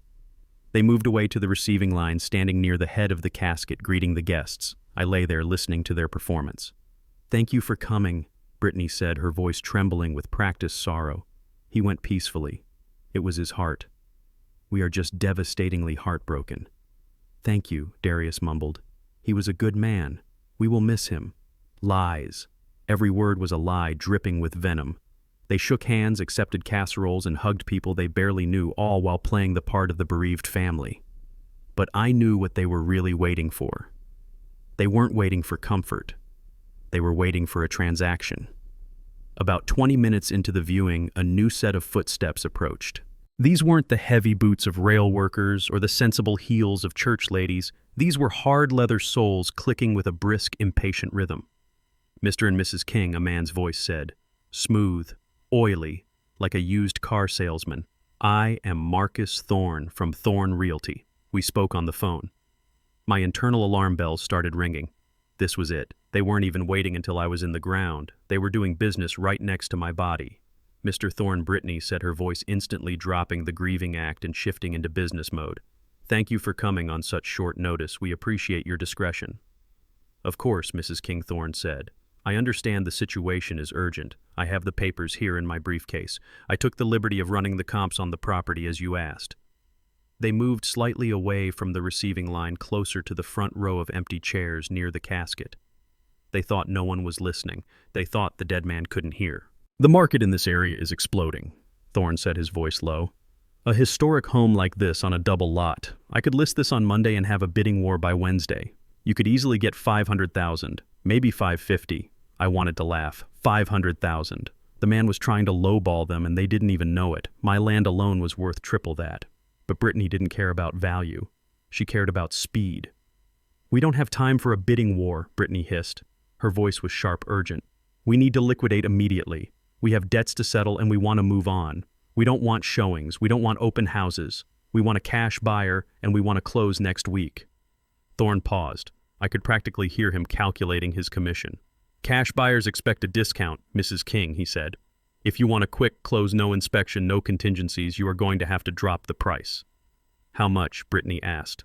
"If we list at 400, I can have a check in your hand by Friday," Thorne said. $400,000. They were willing to sell my legacy, my 40 years of sweat and blood for pennies on the dollar just to pay off a gambling debt and run away. Darius spoke up, his voice shaky. "That is too low, Brittany. Dad paid off the mortgage years ago. The house is worth way more. We can't just give it away." "Shut up, Darius," Brittany snapped. "Do you want to explain to the loan sharks why we don't have their money on Monday? Do you want them to break your knees? We take the 400. She turned back to the agent. "We will take it," she said. "But I want it done fast. We are motivated sellers. In fact, if you can get us the cash by Thursday, we will drop it another 20%. 320,000. My blood boiled in my veins fighting against the sedative. $320,000. She was offering a 20% discount on a house that wasn't even hers to sell yet. She was selling my life at a fire sale while my body was still warm. "Done," Thorne said. "I have an investor in mind who will wire the funds as soon as the death certificate is recorded. Can we sign the preliminary agreement now?" "Not here," Darius whispered. "People are watching." "Nobody is watching," Brittany said dismissively. "They are looking at the old man. Besides, he is dead. He doesn't care," she laughed. A small cold sound that echoed in the casket. "Come sit down," Brittany said. "We can sign right here. I have a pen." I heard the rustling of papers. I heard the click of a pen. They were sitting in the front row right next to my coffin, signing away my home. "Where is the boy?" Thorne asked suddenly. "Who?" Leo, Brittany asked. "Oh, don't worry about him. I locked him in the family waiting room in the back. I didn't want him making a scene. He is weird, you know. Mute. He stares at people. It freaks the guests out. She locked him up. She locked my grandson in a room like an animal so he wouldn't interfere with her business deal." My rage spiked. My heart rate monitor, which Evans was watching in the back room, must have jumped. I felt a tiny vibration in my pocket. It was a signal from Evans. "Calm down." Not yet. I forced myself to breathe slowly. I forced myself to listen. Leo wasn't just locked in a room. I knew my grandson. He was a survivor. He was a soldier. Before we left the house for this charade, Leo had told me his plan. "I'm going to plant a bug, Grandpa," he had said, using the terminology from the spy movies we used to watch. "I am going to put my phone under the chair where Mom always sits. She always sits in the front row on the right. She wants to be seen." I knew exactly where they were sitting, front row right side. Leo's phone was taped under the seat, recording every word, recording the negotiation, recording the price, recording Brittany saying, "We want to sell immediately." She was digging her own grave with every sentence, and my mute grandson was holding the shovel. "Sign here," Thorne said, "and here, and here." I heard the scratch of the pen on paper. It sounded like nails on a chalkboard. "Excellent," Thorne said. "I will get this to my investor tonight. I will call you as soon as the wire is ready. My condolences on your loss." "Yeah, thanks," Brittany said, her voice flat. "Just get us the money." Thorne walked away, his footsteps receding. Brittany let out a long exhale. Finally, she whispered to Darius, "It is done. We are going to be rich, Darius. We pay off the debt, and we still have enough to leave this dump and start over." "What about Leo?" Darius asked. "What about him?" Brittany replied. "We will put him in a state home. With the money we are making, we can't be burdened with a special needs kid. He will be fine. The state takes care of kids like that." I lay there in the darkness, my hands clenched into fists so tight my fingernails cut into my palms. She was going to sell my house, pay off her debts, and dump my grandson into the system. She was going to discard him like she discarded me. The cruelty was absolute. It was pure. There was no gray area left, no doubt, no hesitation. Brittany stood up. "Come on," she said to Darius. "We have to go look sad for the neighbors. Put some water in your eyes if you have to. We need to sell this." They walked back to the receiving line. I lay in the casket, my heart beating slow and steady, a war drum in the silence. "Enjoy your victory lap, Brittany," I thought. "Enjoy your signature on that contract. Because when I get out of this box, I am not just coming for the house. I am coming for you. And I am going to take everything." The viewing was technically over, but the circus was just beginning. Most of the mourners had drifted away, leaving only the smell of wilting lilies and the heavy silence of the funeral parlor. I lay there in my mahogany box, a silent observer to the final act of my family's betrayal. My body was still rigid from the drugs Evans had administered, but my mind was razor-sharp, fueled by a cocktail of adrenaline and pure, unadulterated rage. I could hear the heavy oak doors of the chapel close, shutting out the world, shutting out the few people who actually cared about me. Now it was just the family, the predators. Brittany wasted no time. I heard the sharp click of her heels approaching the front row where Mr. Henderson, my old family lawyer, was packing up his briefcase. Henderson was a good man, a relic of a different time. He had handled my affairs for 30 years, ever since I bought the land the house sat on. He was slow, methodical, and deeply respectful of the dead. Brittany was none of those things. "Mr. Henderson, wait," she called out, her voice echoing in the empty room. "We need to handle the paperwork, now." I heard Henderson pause. I could imagine him adjusting his thick glasses, confusion wrinkling his forehead. "Mrs. King," he said, his voice gravelly and slow, "the service isn't even complete. We haven't even gone to the cemetery. Surely the reading of the will can wait until after the interment. It is customary to give the family time to grieve." Grieve. I almost laughed. The only thing Brittany was grieving was the time she was wasting not spending my money. "We don't have time for customs, Mr. Henderson," she snapped, dropping the facade of the weeping widow completely. "We have immediate expenses. The funeral costs are astronomical. The hospital bills are piling up. We need access to the estate funds immediately to cover the burial. We need you to read the will right now." It was a lie, of course. Evans had covered the transport costs, and the funeral home bill was being sent to my estate later. She didn't need money for the funeral. She needed the deed to the house so she could sign it over to that real estate shark Thorne, who was probably waiting in the parking lot with a pen in his hand. Darius chimed in, his voice weak and wavering like a flag in the wind. "Just do it, Henderson. Mom would have wanted us to be practical. Dad was a practical man. He wouldn't want us going into debt over his funeral. Don't you dare speak for me, boy," I thought. "Don't you dare use my name to justify your greed." Henderson sighed, a long, weary sound that seemed to come from the bottom of his soul. He knew something was wrong. He could smell the desperation on them like cheap cologne, but he was a lawyer, not a detective. He was bound by the paper in his briefcase. "Very well," he said. "If you insist, we can do it here. Though I must say, in 40 years of practice, I have never seen such haste." I heard the snap of his briefcase latches, the rustling of paper. It sounded like the sharpening of knives. Brittany and Darius sat down in the front row just feet away from my head. I could hear Brittany's foot tapping a frantic rhythm on the floor. Tap, tap, tap. She was impatient. She was hungry. Henderson cleared his throat. I possess the last will and testament of Otis James King, dated October 14th, 2014, he began. 10 years ago.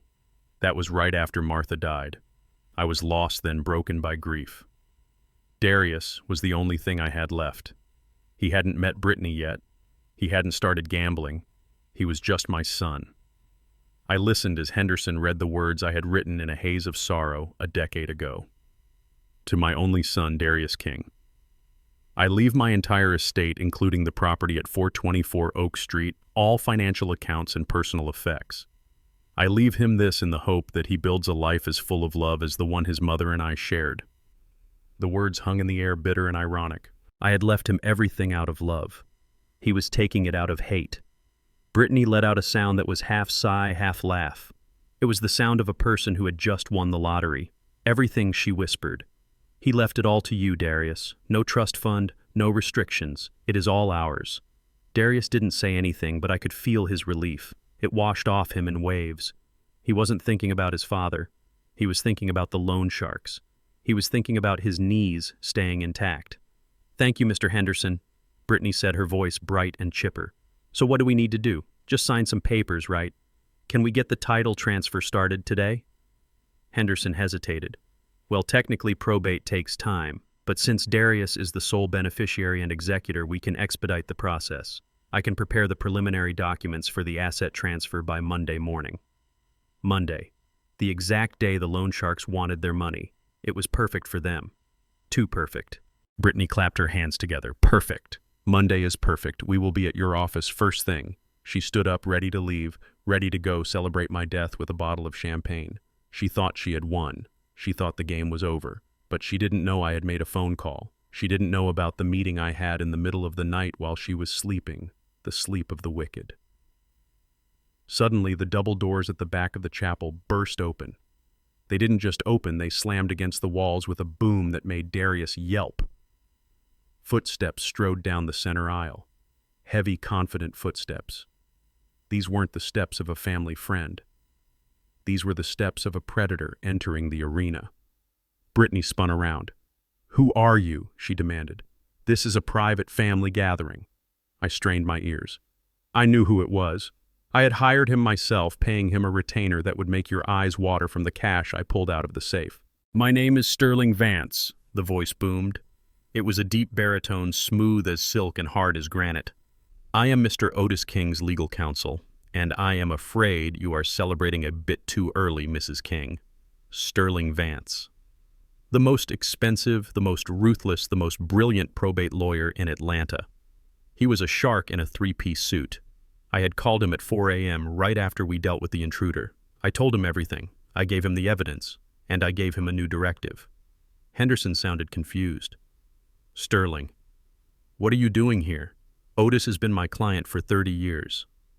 Vance walked all the way to the front. I could sense him standing right next to the casket, towering over Brittany and Darius. He was your client, Arthur Vance said, his voice dripping with professional courtesy that masked absolute dominance. Until yesterday. Brittany laughed, a nervous, high-pitched sound. Yesterday. What are you talking about? Otis was sick yesterday. He was dying. He couldn't hire a lawyer. He had a heart attack this morning. Vance slammed a thick folder onto the small table Henderson was using. The sound echoed like a gunshot. On the contrary, Mrs. King, Vance said, I met with Mr. King yesterday afternoon. He was quite lucid. In fact, he was more sharp-witted than men half his age. He asked me to draft a new will. A video will, witnessed by myself, a notary public, and Dr. Evans, who certified his mental competency just hours before his unfortunate demise. The room went dead silent. You could hear a pin drop. You could hear the blood rushing in Brittany's ears. A new will, Darius whispered. But that is impossible. He was home all day. He drank the tea. He stopped himself. He almost confessed right there. Brittany elbowed him hard. He was confused, she hissed at Vance. He was senile. Everyone knows that. He didn't know what he was doing. Any new will is invalid. He wasn't in his right mind. Vance laughed. It wasn't a nice laugh. It was the laugh of a man who held all the aces. I assure you, Mrs. King, he was very much in his right mind. In fact, he was quite specific about why he was changing his will. He mentioned something about a lack of trust. He mentioned a fear for his safety. He was very detailed. Vance opened the folder. The rustle of paper sounded like thunder. This document revokes all previous wills, including the one Mr. Henderson just read. It declares that document null and void. Brittany was hyperventilating now. No, no, you can't do this. We have rights. We are his family. Family is a legal term, Mrs. King Vance said coldly, and legal terms can be changed. According to this document dated yesterday, signed and notarized, Otis King leaves exactly $1 to his son, Darius King. $1, Darius choked out. And to you, Mrs. King Vance continued, his voice taking on a dangerous edge. He leaves nothing. Absolutely nothing. Not a dime. Not a stick of furniture. Not a single brick of this house. Brittany screamed. It was a primal sound of pure rage and frustration. This is fraud. You forged this. He was old. He was crazy. I will sue you. I will drag this corpse out of this box and make him sign the papers myself. She was losing it. The mask had shattered completely. She wasn't the grieving daughter-in-law anymore. She was a cornered animal. You can try, Vance said calmly. But I also have the video deposition attached to the will. In it, Mr. King explains exactly why he is cutting you out. He talks about the pressure to sell the house. He talks about the isolation. He talks about the threats. If you contest this will, Mrs. King, that video becomes public record. It will be played in open court. Do you really want a jury to hear what Otis King had to say about you the day before he died under suspicious circumstances? Suspicious circumstances. Vance dropped the phrase like a bomb. Brittany went pale. She understood the threat. If she fought for the money, she risked a murder investigation. She was trapped. But the house, Darius stammered, the loan, the money. We need the money. That is not my problem, Mr. King Vance said, closing the folder. The estate is now under my executorship. The house is not yours to sell. It never was. The assets are frozen pending the execution of the new trust. Trust, Brittany whispered. What trust? Who gets the money? Vance looked around the room. He looked at the casket. He looked at the empty chairs. The entire estate, Vance announced, his voice ringing out like a judgment. The house, the savings, the insurance policies, and the land. Everything is left in a protected trust for the sole benefit of his grandson, Leo King, to be accessed when he turns 18 or when his legal guardian deems it necessary for his welfare, Leo Darius said, bewildered. But he is mute. He is retarded. He can't own property. He is the sole heir, Vance said. And since you two have just demonstrated a profound conflict of interest, I will be petitioning the court for an immediate change of guardianship. You won't be touching a penny of his money either.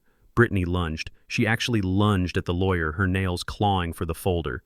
Give me that, she shrieked. It is mine. It is all mine. Vance didn't flinch. He simply stepped back, and two large men I hadn't noticed before stepped out from the shadows of the chapel entrance. Private security. Vance didn't take chances. Don't touch me, Mrs. King Vance warned, or you will be spending the night in a cell instead of the Ritz-Carlton. Brittany froze. She was shaking, trembling with a rage so potent it was palpable even from inside the casket. She had lost. She had killed for nothing. She had plotted and schemed and poisoned only to end up with zero. Darius sank into a chair, putting his head in his hands. We are dead, he moaned. They are going to kill us. Shut up, Darius, Brittany hissed, but the fire was gone from her voice. She sounded defeated. She sounded scared. I lay there listening to the beautiful sound of their world collapsing. It was music to my ears. They thought they were smart. They thought they were ruthless. But they forgot one thing. You don't tug on Superman's cape, and you don't try to outsmart a man who has nothing left to lose. Vance walked over to the casket. He placed a hand on the polished wood. Rest in peace, Otis, he said softly. I took care of it. I smiled internally. I wasn't resting, and I certainly wasn't peaceful. The legal trap was sprung. Their financial ruin was guaranteed. But I wasn't done yet, not by a long shot, because there was still the matter of the attempted murder, there was still the matter of the poison, and there was still the matter of the resurrection. It was time for the final act. The silence inside the funeral home was shattered by a sound that was uglier than death itself. It was the sound of greed screaming in agony. Brittany did not just get angry, she detonated. The mask of the grieving daughter-in-law didn't just slip, it was incinerated by the heat of her rage. She stood there in the center of the chapel, her chest heaving, her face twisted into a mask of pure hatred that made her look like a demon wearing a designer black dress. "You are lying!" she shrieked, pointing a manicured finger at Sterling Vance. "This is a lie. This whole thing is a fabrication." That old man was senile. He was losing his mind. He didn't know what day of the week it was, let alone how to structure a trust fund. He couldn't have signed anything yesterday because he was barely functioning. I lay in the casket listening to her destroy my character. For years, she had whispered these things behind my back, telling neighbors I was slipping, telling doctors I was confused. Now she was shouting it to the rafters, desperate to prove I was incompetent so she could steal my life's work. It was painful to hear, but it was also satisfying because every word she screamed was another nail in her coffin. She was arguing that I was too mentally gone to change my will while simultaneously claiming I died of natural causes. She was walking right into the trap. Vance didn't flinch.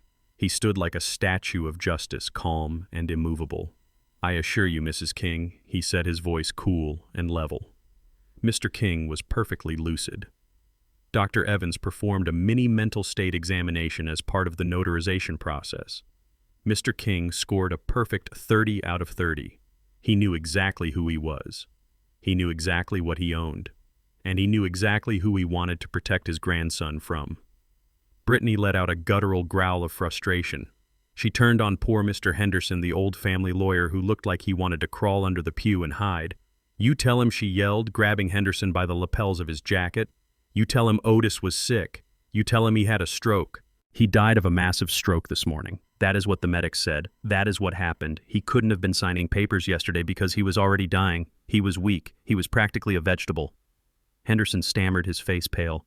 "Mrs. King, please unhand me. I only know what you told me. I haven't seen Otis in 6 months." "He was dying!" Brittany screamed, spinning back to Vance. "He was dying all day yesterday. He was in his chair, clutching his chest. He couldn't have gone to your office. He couldn't have made a video. This is a fraud. I will have you disbarred. I will have you thrown in jail. That will is fake because Otis King was half dead by noon yesterday." She was frantic. She was cornered. And like a cornered animal, she was lashing out blindly, not realizing that she was exposing her own timeline. She was insisting I was dying yesterday to invalidate the will, but by doing so, she was admitting that she knew I was in distress and did nothing. Darius was sitting in the chair next to her, his head in his hands, rocking back and forth. I could hear him muttering to himself. A low stream of panic. Monday. Monday. The money. They are going to break my legs. They are going to kill me. He wasn't worried about his father's reputation. He wasn't worried about his wife's breakdown. He was worried about the loan sharks. He was watching his lifeline, the inheritance money, evaporate into thin air. The pressure inside him was building like a boiler with a blocked valve. Brittany ignored him. She was too busy screaming at Vance. "I want that money," she hissed, stepping closer to the lawyer, her eyes bulging. "It belongs to us. We took care of him. We put up with his stories. We put up with his smell. We put up with his mute freak of a grandson. We earned that money. It is ours. You earned nothing," Vance said, his voice dropping an octave, deadly serious. "And frankly, Mrs. King, your behavior right now is doing very little to convince anyone that you had Otis King's best interests at heart." "Best interests," Brittany laughed, a shrill, hysterical sound. "I don't care about his best interests. I care about what is fair. And it is not fair that some lawyer tricks a senile old man out of his family's inheritance 24 hours before he drops dead. It is too convenient. It is impossible. He was sick. He was supposed to be dead." She stopped. She realized what she had almost said. She clapped a hand over her mouth, but the damage was done. The air in the room grew heavy. The few guests remaining, my old friends from the railway, Mrs. Jenkins from next door, sat frozen in their seats, their eyes wide with horror. They were witnessing a meltdown of epic proportions. Darius stood up then. He looked wild. His tie was crooked. His eyes were red and wet. He looked at Brittany, then at Vance, then at the casket where I lay. He looked like a man who was drowning and looking for a piece of driftwood to grab onto. "It doesn't make sense," he said, his voice shaking. "It just doesn't make sense." "What doesn't make sense?" Mr. King Vance asked, polite but probing. The timing, Darius said. He ran a hand through his hair, pulling at the roots. We gave him the tea at 6. He drank it. I saw him drink it. Brittany froze. She turned slowly to look at her husband, her eyes wide with warning. Darius, shut up, she hissed, but Darius couldn't stop. The dam had burst. The fear of the loan sharks, the guilt, the confusion, it was all pouring out of him in a toxic stream. He drank it. Darius continued, his voice rising in pitch. He drank the whole cup. It was a massive dose. Brittany said it was enough to kill a horse.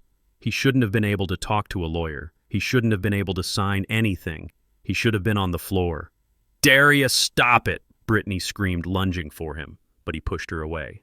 He was hysterical now. Damn it, the drug should have killed him faster, he shouted, his voice echoing off the vaulted ceiling of the chapel. It was supposed to stop his heart in an hour, not let him stay awake long enough to meet a lawyer. We used the digoxin. We ground up 90 pills. Why didn't he die? Why didn't he just die when he was supposed to? The silence that followed was absolute. It was a physical weight pressing down on everyone in the room. The air was sucked out of the chapel. No one breathed. No one moved. Even the dust motes dancing in the light from the stained glass windows seemed to freeze. Darius stood there, chest heaving, realizing too late what he had just said. He had confessed. In front of witnesses. In front of a lawyer. In front of God. He had admitted to the method, the dose, and the intent. Digoxin, Mrs. Jenkins whispered from the back row. Her voice carried in the silence. They poisoned him. Brittany stared at Darius with a look of pure, unadulterated loathing. It wasn't the look of a wife looking at her husband, it was the look of a predator looking at a liability. You idiot, she whispered. You stupid, useless idiot. Then she moved. It was a blur of motion. She raised her hand and brought it across Darius's face with a crack that sounded like a pistol shot. Smack! Darius stumbled back, holding his cheek, his eyes wide with shock. Shut up, she screamed at him, saliva flying from her mouth. Shut your mouth, you coward. You don't know what you're saying. You are in shock. He is grieving, she yelled, turning to the stunned audience. He doesn't mean it. He is confused. He is talking crazy. But it was too late. The words were out there, hanging in the air like smoke. You can't unsay murder. You can't unring the bell of confession. Vance looked at the two of them, a look of cold satisfaction on his face. He pulled a cell phone from his pocket. He didn't dial, he just held it up. I believe that is all we needed, he said calmly. Brittany looked at him, and for the first time true fear entered her eyes. Not anger, not frustration, terror. She realized the trap wasn't just about the money. The money was the bait. The trap was for their freedom. You tricked us, she whispered. This was a setup. From inside the casket I lay perfectly still, listening to the sound of my son weeping and his wife trying to spin a web that had already been torn apart. My heart was heavy, not from the drugs, but from the sadness. My son, my own flesh and blood, had just screamed at the heavens, asking why I hadn't died faster. He wasn't sorry he killed me. He was sorry I didn't die on schedule. Any lingering doubt, any small shred of fatherly hope that maybe he had been coerced, maybe he had been unwilling, vanished in that moment. He was guilty, he was rotten, and he was done. But the show wasn't over. They thought they were arguing with a lawyer and a corpse. They didn't know the corpse was about to join the conversation. I felt the effects of the sedative wearing off completely now. The stimulant Evans had given me was kicking in. My fingers twitched, my toes wiggled. The paralysis was breaking. Brittany was still yelling, trying to bully Henderson, trying to intimidate the witnesses, trying to put the genie back in the bottle. Nobody believes him, she shouted, pointing at Darius. He is distraught. He is making things up. It was a heart attack, a natural heart attack. We have a death certificate. We have a time of death. Otis King is dead, and he has been dead since this morning. I took a deep breath, filling my lungs with the scent of lilies and betrayal. I opened my eyes, staring up at the white satin lid of the casket. Not quite, I thought. It was time to rise. The air in the chapel changed in that split second after the slap. It wasn't just the silence that followed the violence, it was the temperature. A sudden, unnatural chill seemed to sweep through the room, sucking the warmth right out of the air. It was as if the angel of death himself had decided to pay a visit, not to collect a soul, but to return one. Brittany was standing over Darius, her hand still raised her chest, heaving with exertion and rage, while Darius whimpered in his chair, holding his stinging cheek. The guests were frozen in their pews, eyes wide, mouths hanging open. They thought they were watching a family drama. They thought they were watching a dispute over money. They had no idea they were about to witness a resurrection. The heavy double doors at the back of the sanctuary, the ones that led out to the parking lot, the ones that were supposed to be closed tight, released a loud metallic groan. It started low, a grinding of hinges that hadn't been oiled in years, and grew into a boom that echoed off the vaulted ceiling like a thunderclap. Bam! The doors flew open violently, banging against the side walls. A gust of wind rushed in, carrying the scent of rain and ozone, swirling the flower petals on the floor and making the candles at the altar flicker and die.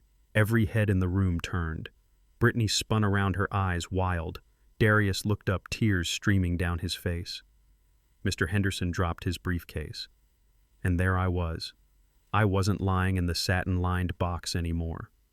I wasn't the pale, waxen figure they had mocked and bargained over. I was standing in the doorway, framed by the gray light of the overcast afternoon. I was wearing my best black suit, the one I bought for my 40th anniversary, the one Brittany had tried to give to Goodwill last year. It was pressed, it was sharp, and I was standing tall. I didn't need a cane. I didn't need a walker. I stood with the broad shoulders of a man who had built railroads, who had swung hammers, who had carried the weight of a family on his back for half a century. I took a step forward. Click. My dress shoes hit the marble floor of the center aisle. The sound was crisp and deliberate. It was the sound of judgment approaching. A collective gasp went through the room. It was a sound of pure primal fear. Mrs. Jenkins in the back row let out a scream that was cut short as she fainted dead away into her husband's lap. Someone dropped a hymnal. Darius let out a sound that I can only describe as a squeal. He scrambled backward in his chair, his legs kicking out uselessly, pushing him away from the aisle, away from me. He looked like a crab trying to scuttle away from the tide. His eyes were bulging out of his head. He was looking at a ghost. He was looking at the man he had murdered. I took another step, then another. I walked slowly, purposefully, my eyes locked on the two people who had betrayed me. I didn't look at the guests. I didn't look at the lawyer. I looked only at them. Brittany was frozen. She wasn't screaming anymore. Her mouth was open, but no sound came out. Her skin had turned the color of old milk. She was staring at me with a mixture of horror and disbelief that was more satisfying than any amount of money. She was trying to process what her eyes were seeing. She was a woman of science, a pharmacist. She knew what 90 pills of digoxin did to a human heart. She knew I was dead. She had felt my cold skin. She had seen my unmoving chest. But here I was, walking toward her. I stopped 10 feet away from them. The silence was absolute. You could hear the dust settling. I looked at Darius. He was shaking so violently his teeth were chattering. And then I saw it. A dark stain spreading across the front of his expensive trousers. It started at his crotch and soaked down his legs, dripping onto the funeral home carpet. The smell of ammonia hit me sharp and pungent. My son, the man who wanted to be a millionaire, had pissed himself in terror. He tried to speak. He tried to form a word. Dad. It wasn't a word. It was a plea for mercy from a universe that had suddenly turned upside down. I turned my gaze to Brittany. She was trembling, her hands clutching the pew in front of her so hard her knuckles were white. She looked like she was trying to hold on to reality, trying to keep the world from spinning off its axis. She finally found her voice. It was a whisper, a raspy, broken sound. How? She shook her head violently. No. You are dead. I checked. You were cold. You were dead. I took one more step, closing the distance. I leaned in slightly, my voice low and rumbling like a diesel engine idling at the station. Yes, your drugs were very strong, Brittany, I said. My voice filled the room. It wasn't the voice of a ghost. It was the voice of a living, breathing, angry man. I saw her flinch as if I had struck her, but the king blood running through my veins, I continued, my eyes burning into hers, is stronger. Brittany's knees gave out. It wasn't a choice. Her legs simply refused to hold her up any longer. She collapsed, hitting the floor with a thud that shook the front row. She didn't faint. She was conscious, trapped in the nightmare. She looked up at me from the floor, her expensive dress pooling around her like an oil slick. She looked small. She looked pathetic. It is not possible, she whispered, tears finally spilling over. Not tears of grief, but tears of absolute terror.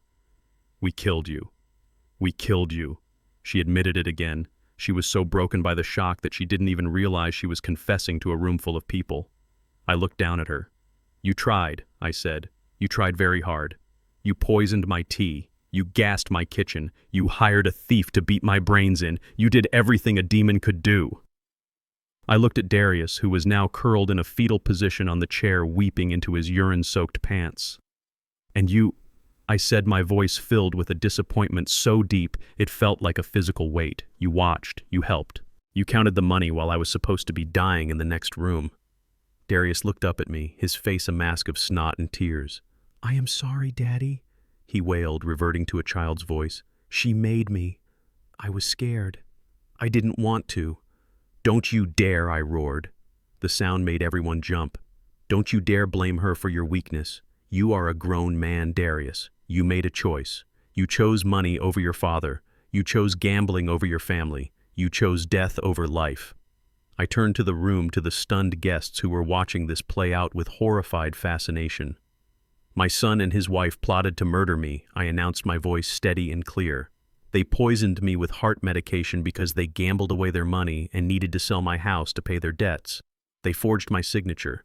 They abused my grandson, and they thought they could get away with it because they thought I was just a stupid old man." I looked back at Brittany, who was trying to crawl backward away from me. "Well, I have news for you, Brittany. This stupid old man was awake the whole time." Brittany stopped crawling. She looked at me, and the realization hit her. The text messages, the cold body, the doctor. It was all a play, and she was the puppet. "You," she hissed.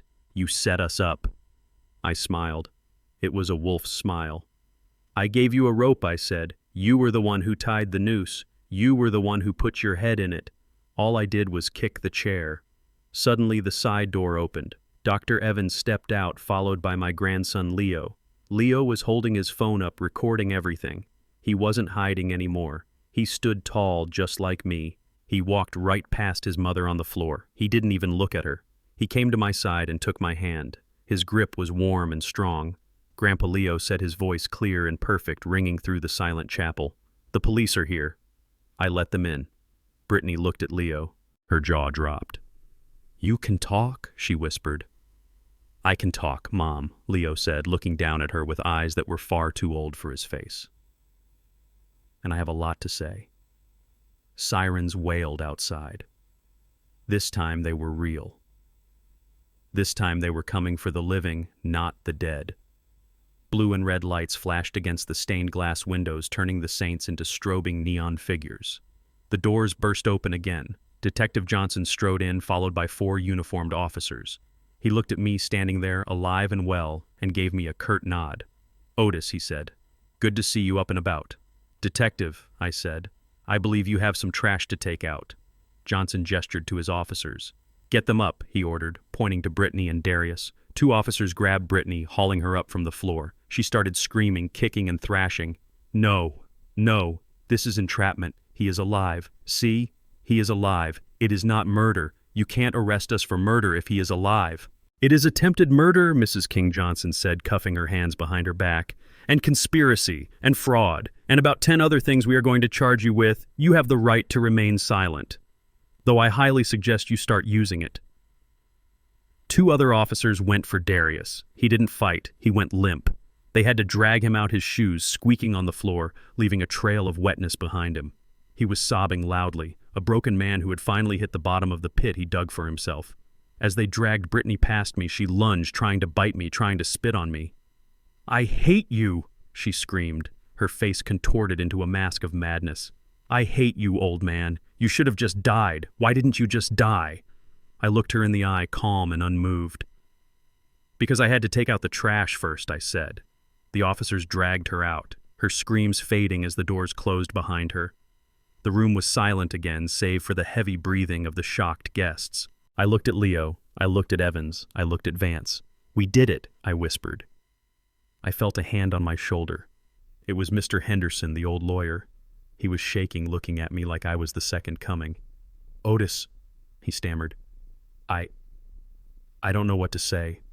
I had no idea."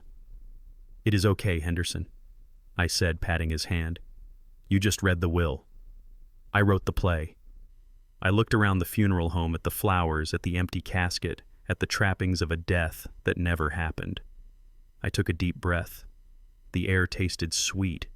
It tasted like victory. I turned to Leo. "Come on, son," I said. "Let's go home. We have a house to clean."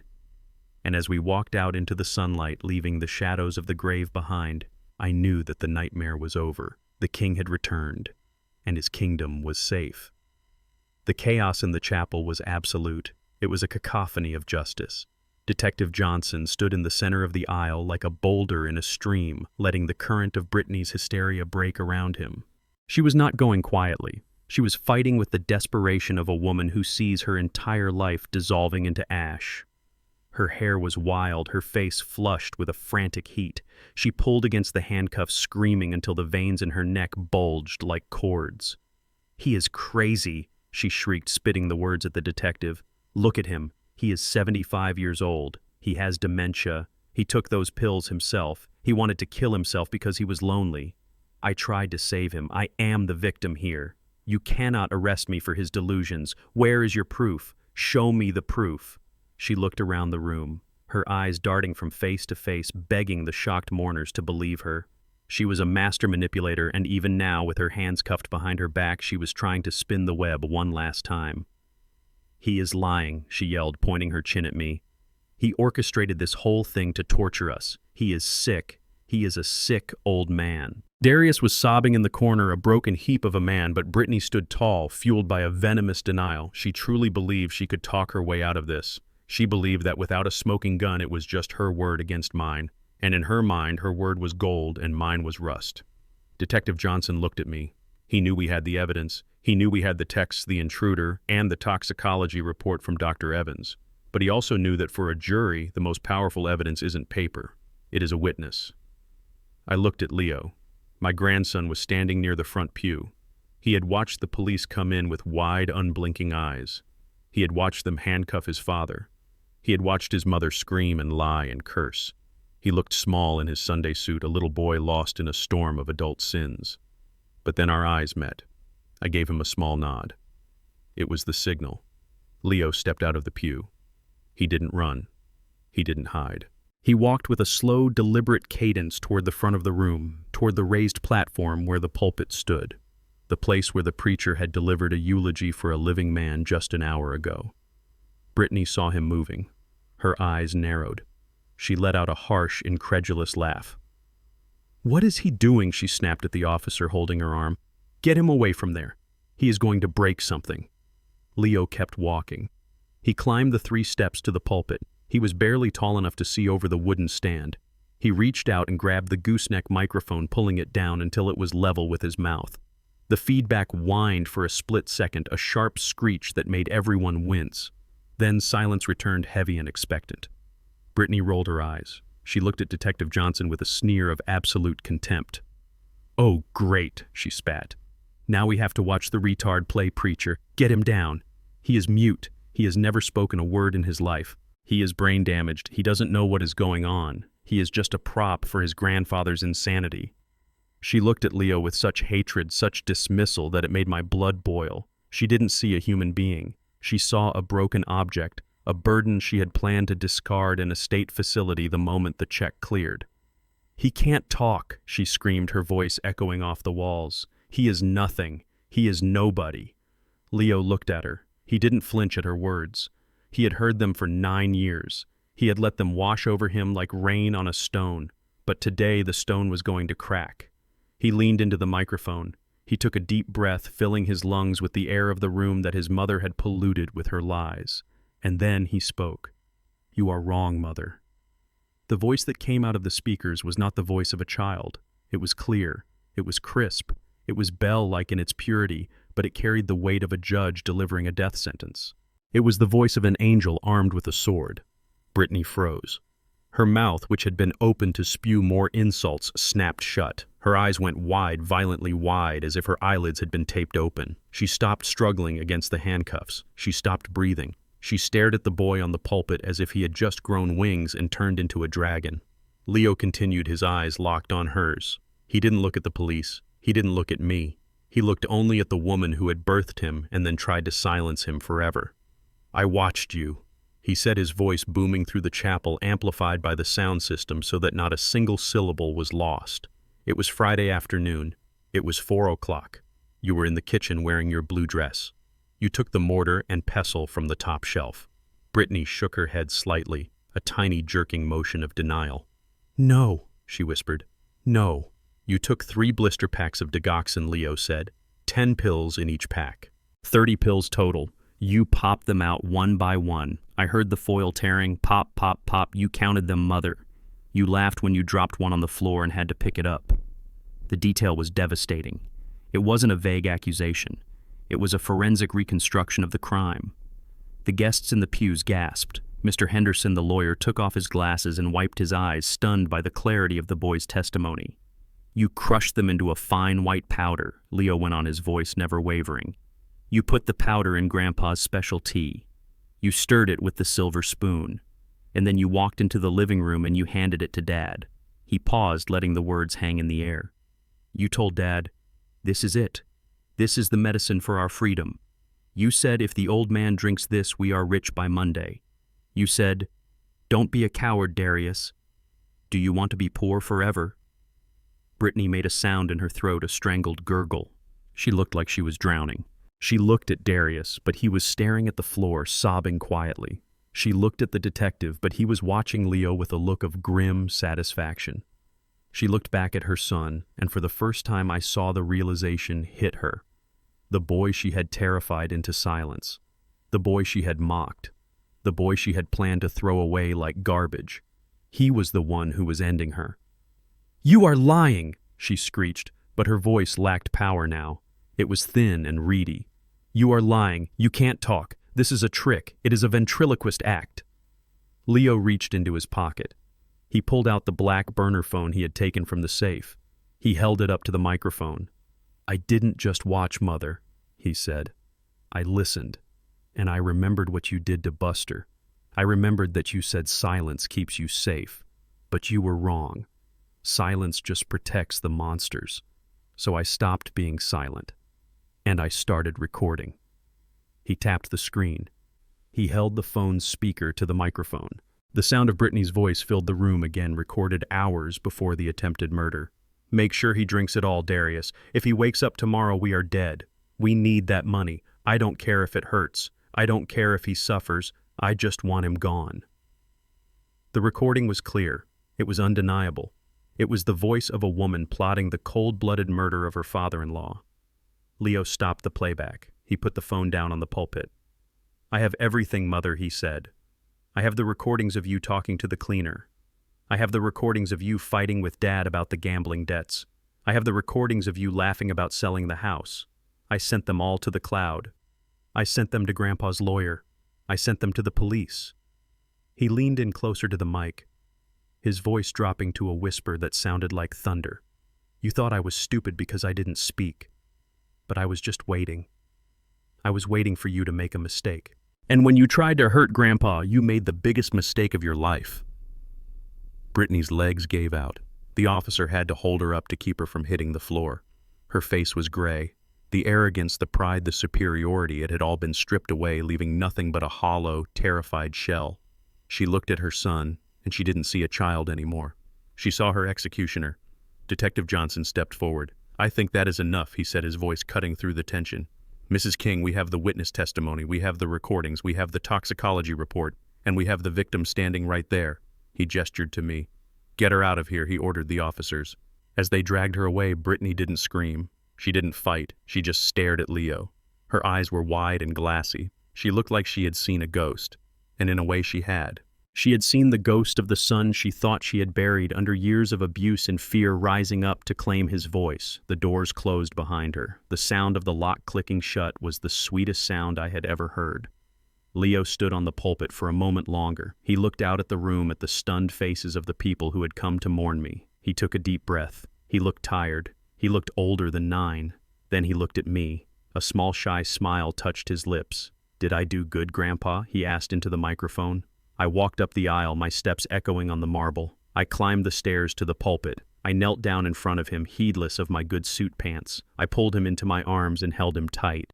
"You did good, Leo," I whispered into his ear, tears streaming down my face. "You did better than good.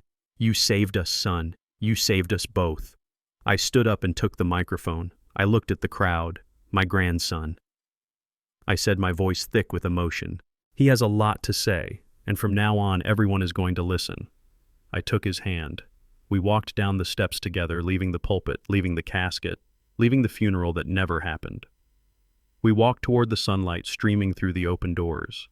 The silence was broken. The truth was out. And the King family, what was left of it, the real part of it, was walking out of the darkness and into the light. The silence in the chapel was heavy and thick like the air before a tornado touches down. My grandson Leo stood behind the pulpit, his small hand hovering over the smartphone screen like a judge holding a gavel. He didn't look at the congregation. He didn't look at the police. He kept his dark eyes locked on the woman who gave birth to him, the woman who had turned his childhood into a prison of silence. Brittany was shaking her head, her lips moving in a silent prayer to a God she didn't believe in, begging for this nightmare to end. But Leo wasn't done. He tapped the screen, and the sound system of the funeral home popped and hissed before filling the room with the digital ghosts of my family's betrayal. The audio was crisp and clear, amplified by the speakers, so there was nowhere to hide. It wasn't just voices, it was the sound of pure malice. "I am so sick of his smell." Brittany's voice rang out, recorded weeks ago in their bedroom. "He smells like grease and old cabbage. I hate this house. I hate looking at his face every morning. Why won't he just have a stroke already?" The congregation gasped.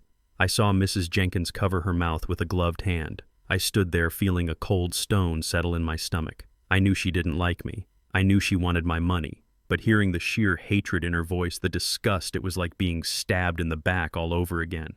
Then came Darius's voice, weak and whining. "He is healthy, Britt. His heart is strong. He could live another 10 years. We can't wait 10 years.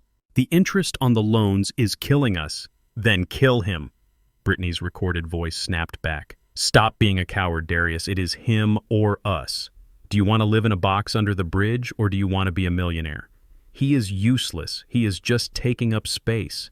He is a waste of oxygen." I looked at Darius. He was curled in on himself on the floor, his hands over his ears, trying to block out the sound of his own conspiracy. He couldn't look at me. He couldn't look at anyone. Leo swiped on the phone, playing the next file. This one was different. It was the sound of a transaction. 5,000 now, 5,000 when the job is done. It was the thief Marcus, the intruder I had tied up in my kitchen.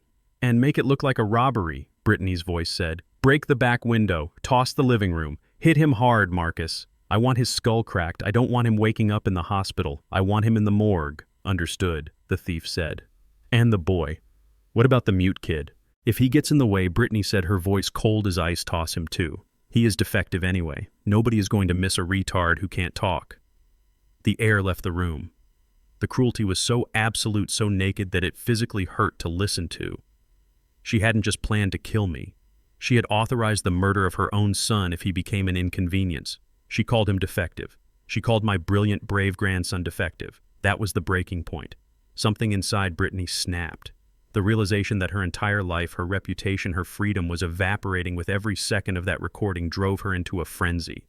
She let out a scream that sounded like tearing metal. It was a primal sound of pure rage. "Give me that," she shrieked. She broke away from the officer who was holding her arm. She didn't run toward the door. She didn't try to escape. She ran toward the pulpit. She ran toward Leo. Her face was twisted into a mask of hate, her fingers curled into claws. She wasn't a mother anymore. She was a monster trying to destroy the evidence, trying to silence the witness, trying to hurt the boy one last time. "You little freak," she screamed, lunging up the steps. "Give me the phone. I will kill you. I will kill you for real this time." Leo flinched, stepping back against the wooden stand, clutching the phone to his chest. He looked small and terrified, the trauma of 9 years flashing in his eyes. But she never reached him. I moved. I didn't feel 75 years old. I didn't feel the arthritis in my knees. I felt the power of a locomotive engine. I stepped between my grandson and the woman who wanted to hurt him. She collided with me, but I didn't budge. I was an oak tree. I was a mountain. She reached around me, trying to claw at Leo, trying to grab the phone. Her fingernails raked across my cheek, drawing blood. "Give it to me," she hissed, spitting in my face. I reached out and grabbed her wrist. My hand, the hand that had tightened bolts on freight trains, clamped down on her arm. I squeezed. I felt the bones grind together. She cried out in pain, her knees buckling. I twisted her arm behind her back, forcing her down until her face was pressed against the polished wood of the pulpit steps. She thrashed and kicked, but I held her there, pinned by the weight of my justice. I leaned down close to her ear, my voice a low rumble that shook with the force of a hurricane. "Don't you ever," I growled, "don't you ever touch my grandson with those dirty hands again." She whimpered, the fight draining out of her as the pain in her arm flared. "You called him defective," I said, tightening my grip. "You called him a waste. You are the waste, Brittany. You are the defect. You aren't fit to breathe the same air as him." Detective Johnson and 3 other officers were on us in seconds. They pulled her off the steps, hauling her to her feet. They didn't use gentle hands. They slammed her against the wall, twisting her arms back and slapping the handcuffs on her wrists with a metallic finality. Click, click. "You are under arrest," Mrs. King Johnson barked. "Assault, attempted murder, conspiracy, child endangerment. You are going away for a long time." Brittany was sobbing now, hysterical, broken sobs. She looked at me, her eyes wild. "Otis, please," she begged. "I am sorry. I didn't mean it. It was the stress. It was the money. Please tell them to let me go. We are family." I looked at her, at the mascara running down her face, at the expensive dress she bought with my stolen money. "Get her out of my sight," I said to the detective, "before I forget that I am a Christian man." They dragged her out of the chapel, screaming and kicking, leaving deep scuff marks on the floor. Then there was only Darius. My son was still on the floor, a puddle of misery in his expensive suit. 2 officers walked over to him. They hauled him up. He didn't fight.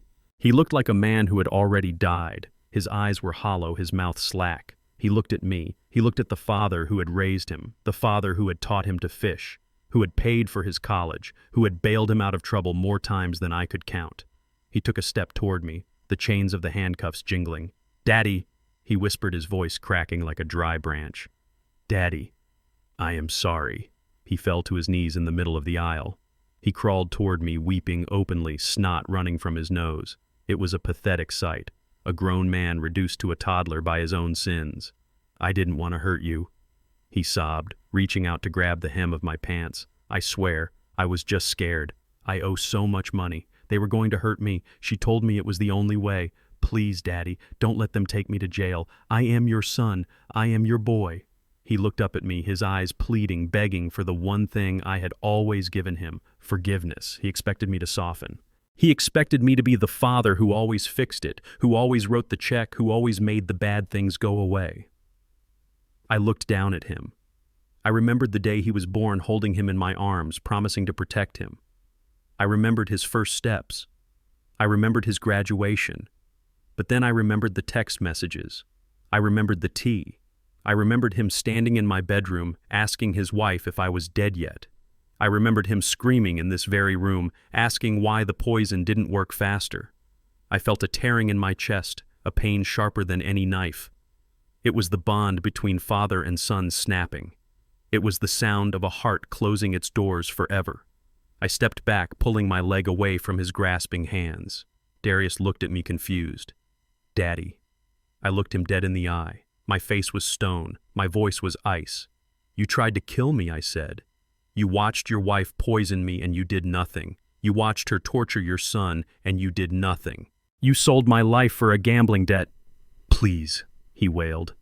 "I am your son." I shook my head slowly. "No," I said. "My son died a long time ago. The man on the floor is a stranger who tried to murder me."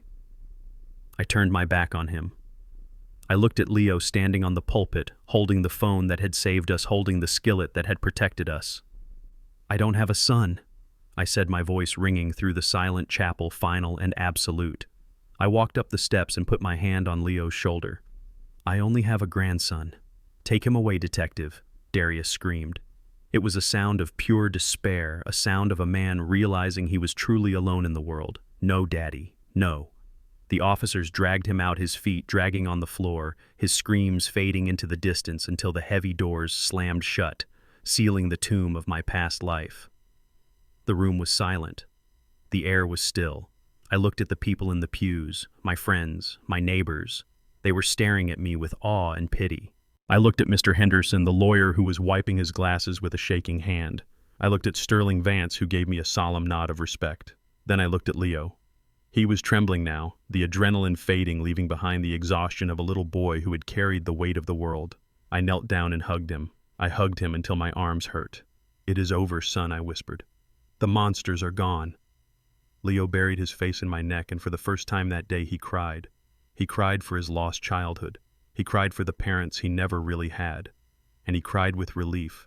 We stood there in the wreckage of my funeral, two survivors on a battlefield holding on to each other. The war was over. But there was one last secret to reveal, one last blow to strike against the greed that had destroyed my family. And as I stood up holding my grandson's hand, I knew exactly what I had to do. The handcuffs clicked with a final metallic snap that echoed through the high-ceilinged funeral parlor like a gavel striking a block. The show was over. The mourners who had come to pay their respects to a dead man were now standing in stunned silence, watching the living being dragged away. Darius was weeping openly, his knees scraping against the floor as the officers hauled him toward the exit. Brittany was still spitting venom, her face a mask of ruined mascara and pure hatred. She looked like a cornered rat, realizing the trap had no exit. "Wait," I said, my voice cutting through her screams like a knife. I walked toward them. Detective Johnson held up a hand to pause his officers. He knew I had one last thing to say. One last nail to drive into the coffin of their greed. I stopped right in front of Brittany. She was panting, her chest heaving against the silk of her black dress.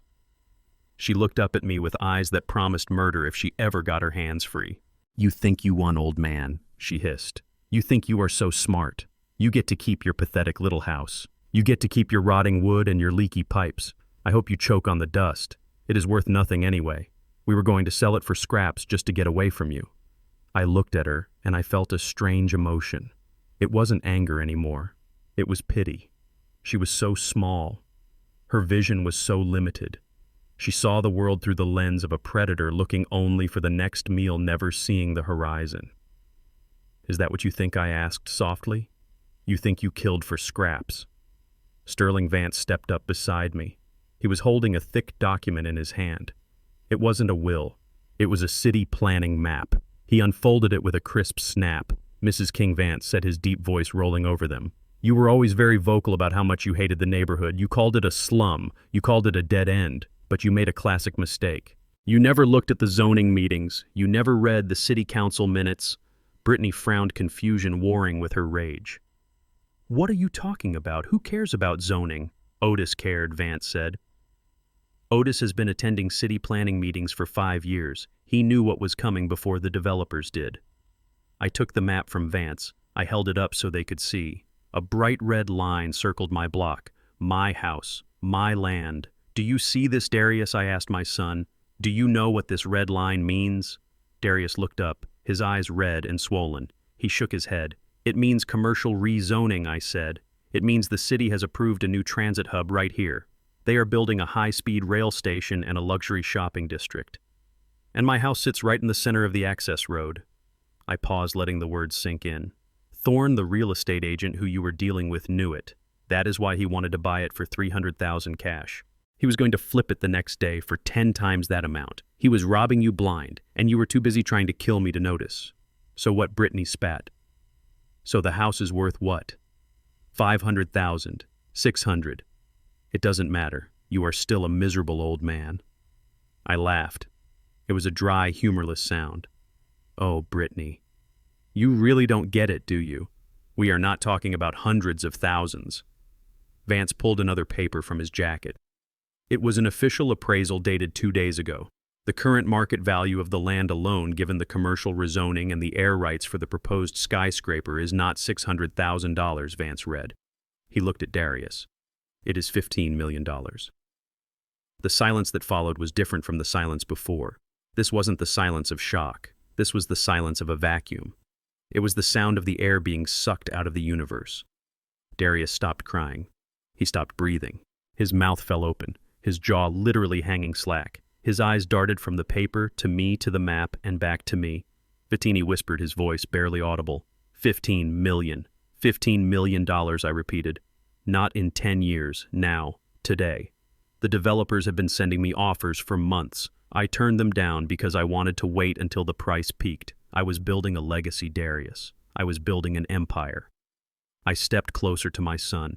I looked down at him, at the man who had wiped snot on his expensive suit, at the man who had ground up heart pills to kill his father for a gambling debt. I was going to give it to you, I said. The words hit him like a physical blow. He flinched as if I had slapped him. I was waiting for your birthday next month. I continued, my voice steady but heavy with the weight of what could have been. I was going to sign the deal. I was going to pay off your debts. I was going to set up trust funds for you and Leo. I was going to hand you a life of luxury on a silver platter. All you had to do was wait. All you had to do was be a decent human being. All you had to do was love me.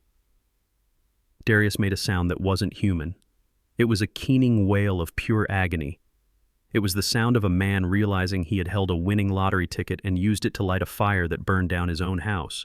15 million, he screamed, clawing at his face with his cuffed hands. We did this for 300,000. We killed you for pennies. He started to laugh, a maniacal, broken laugh. We are idiots. We are the stupidest people on earth. $15 million. Brittany was staring at me. Her face had gone completely slack. The rage was gone, replaced by a horror so profound it looked like catatonia. She was doing the math. She was calculating the clothes she could have bought, the cars, the vacations, the power. She was seeing the life she had murdered. She had poisoned a man who was about to make her a queen. You are lying, she whispered. You are lying just to hurt us. I am not lying, Brittany, I said. And the worst part is you didn't even have to be nice to me. You just had to not kill me. That is how low the bar was. Just don't murder your father-in-law, and you couldn't even do that. I turned to Vance. Show them the deed, I said. Vance held up the property deed. It was already stamped with the seal of the new trust. The Otis King Trust beneficiary, Leo King. It is all Leo's now, I said. Every acre, every brick, every cent of that $15 million.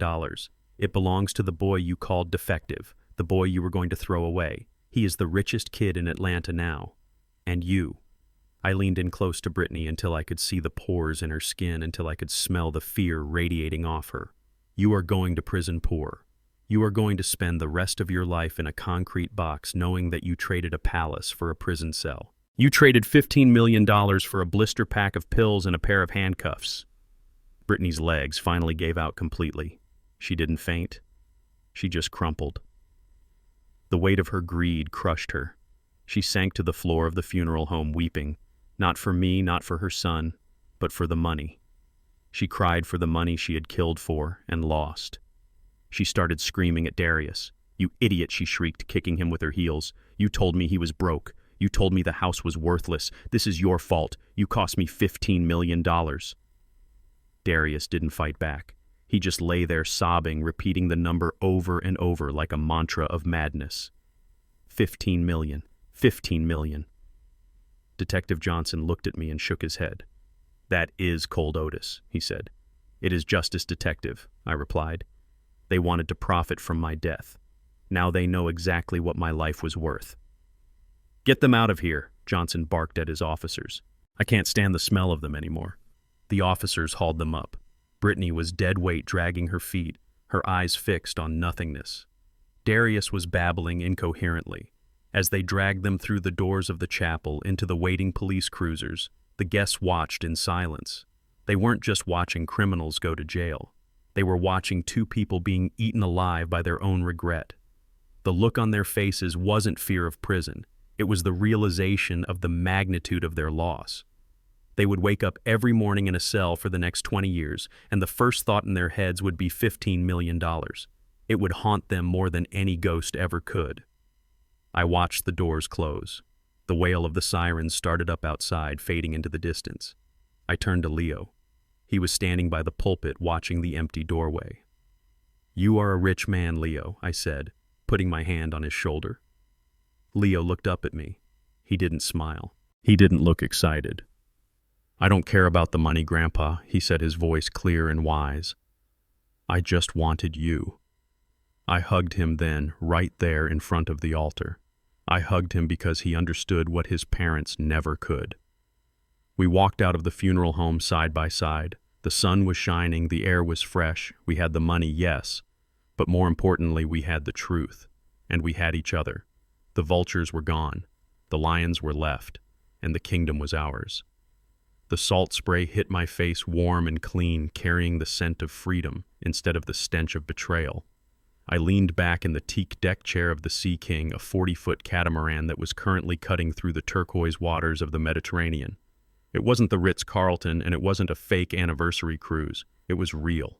Every wave, every gust of wind, every ray of sunshine was paid for with honest money. Money that now belonged to the boy sitting next to me. Leo was laughing. It was a sound I hadn't heard for 9 years, a sound that used to be buried under layers of fear and silence. He was pointing at a pod of dolphins racing alongside the boat, his face lit up with pure, unadulterated joy. He didn't look like the small, terrified child who had hidden under tables anymore. He had grown 3 inches in the last year. His shoulders were broader, his skin tanned from months of travel. But the biggest change was in his voice. He never stopped using it now. He talked about the dolphins, he talked about the engine mechanics, he talked about the history of the Greek islands we were passing. He was making up for lost time, devouring the world with a hunger that made my heart swell. "Look, Grandpa!" he shouted over the wind. That one jumped higher than the mast. "Did you see it?" "I saw it, son," I called back, raising my mug of tea. "It is showing off for you." I took a sip. It was just Earl Grey, hot and strong with a little honey. No bitter aftertaste. No hidden powder. Just tea. For a long time after that night, I couldn't drink tea. I couldn't even look at a cup without seeing the white residue of digoxin. But Leo had helped me get past that too. "It is just leaves and water, Grandpa," he had told me a few months ago, making me a fresh cup with his own hands. "The poison is gone." He was right. The poison was gone. Darius and Brittany were serving consecutive life sentences in maximum security prisons, 2 states apart. The appeals had been denied. The evidence was too overwhelming, the testimony too damning. They were gone, erased from our daily lives like a bad dream that fades when the sun comes up. I looked at Leo again. He was back in school now, enrolled in an international program that let him learn while we traveled. His teachers said he was a prodigy, especially in math and languages.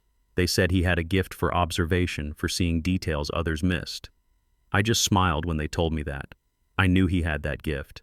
It was the gift that had saved our lives. He wasn't afraid anymore. The flinching was gone. The shadows under his eyes had vanished. He walked with the confidence of a boy who knew he was safe, who knew he was loved, who knew he was heard. We had sold the house in Atlanta. The developers paid $16 million for the land, just as Sterling Vance had predicted. I didn't want the money for myself. I had my pension, I had my simple needs. So I did what I promised. I set up the trust for Leo Ironclad and Untouchable. And then I took a chunk of my own share and started the Silent Voices Foundation. It was a small operation at first, just me and a few lawyers, but it had grown. We provided legal aid and safe housing for children trapped in abusive homes, children who, like Leo, had been silenced by fear. We gave them a voice. We gave them a way out. Every time I signed a check to help a kid escape a monster, I felt a little bit of the weight lift from my soul. I couldn't save my son from his own greed, but I could save others from the wreckage it caused. Grandpa Leo said, coming over to sit by me. "Are we going to Italy next?" "I think so," I said. "I hear the pizza is better than anything you can get in Georgia," he grinned. "Nothing is better than your cornbread, though." I laughed a deep belly laugh that felt good in my lungs. "You are just saying that because I am the captain." He leaned his head on my shoulder. "No, I am saying it because it is true." I put my arm around him. I had lost a son. That wound would never fully heal. There were nights when I woke up thinking about Darius, about the baby I had held, the boy I had raised, and wondering where I went wrong, wondering if I had loved him too much or not enough. But then I would look at Leo sleeping peacefully in the next cabin, and I would remember that from the ashes of that failure, something beautiful had survived. I didn't have a son anymore. That man was a stranger to me now, a cautionary tale wearing a prison uniform. But I had found something better. I had found a partner, a best friend, a grandson who had taught me more about courage in one night than I had learned in 75 years. I looked out at the horizon where the blue of the sea met the blue of the sky. The world was big, and we had plenty of time to see it all. "I am glad you spoke up, Leo," I whispered. "Me too, Grandpa," he said softly. "Me too." I took another sip of tea and closed my eyes, listening to the sound of the ocean and the sound of my grandson's breathing. We were alive, we were free, and we were together. That was the only fortune that mattered. True wealth isn't found in bank accounts or real estate deeds. It is measured by the integrity of your soul and the loyalty of those you cherish. Greed is a blinding poison that makes people trade priceless relationships for cheap coins, never realizing they are bankrupting their own humanity. My son and his wife chased a fortune, but lost the only treasure that truly mattered: family. In the end, the silence they enforced became the roar that destroyed them, proving that while lies may sprint, the truth runs a marathon and always crosses the finish line first. True wealth isn't found in bank accounts or real estate deeds. It is measured by the integrity of your soul and the loyalty of those you cherish. Greed is a blinding poison that makes people trade priceless relationships for cheap coins, never realizing they are bankrupting their own humanity. My son and his wife chased a fortune but lost the only treasure that truly mattered: family. In the end, the silence they enforced became the roar that destroyed them, proving that while lies may sprint, the truth runs a marathon and always crosses the finish line first. Did you like my story? And which city are you listening from? Let's meet in the comments. If you like the story, you can support me by sending a super thanks so I can keep bringing more stories like this. Thank you so much for your sweet support. On the screen, you can see 2 new life stories that I highly recommend. There's so much more on my channel. Don't forget to subscribe. See you in the next life story with love and respect.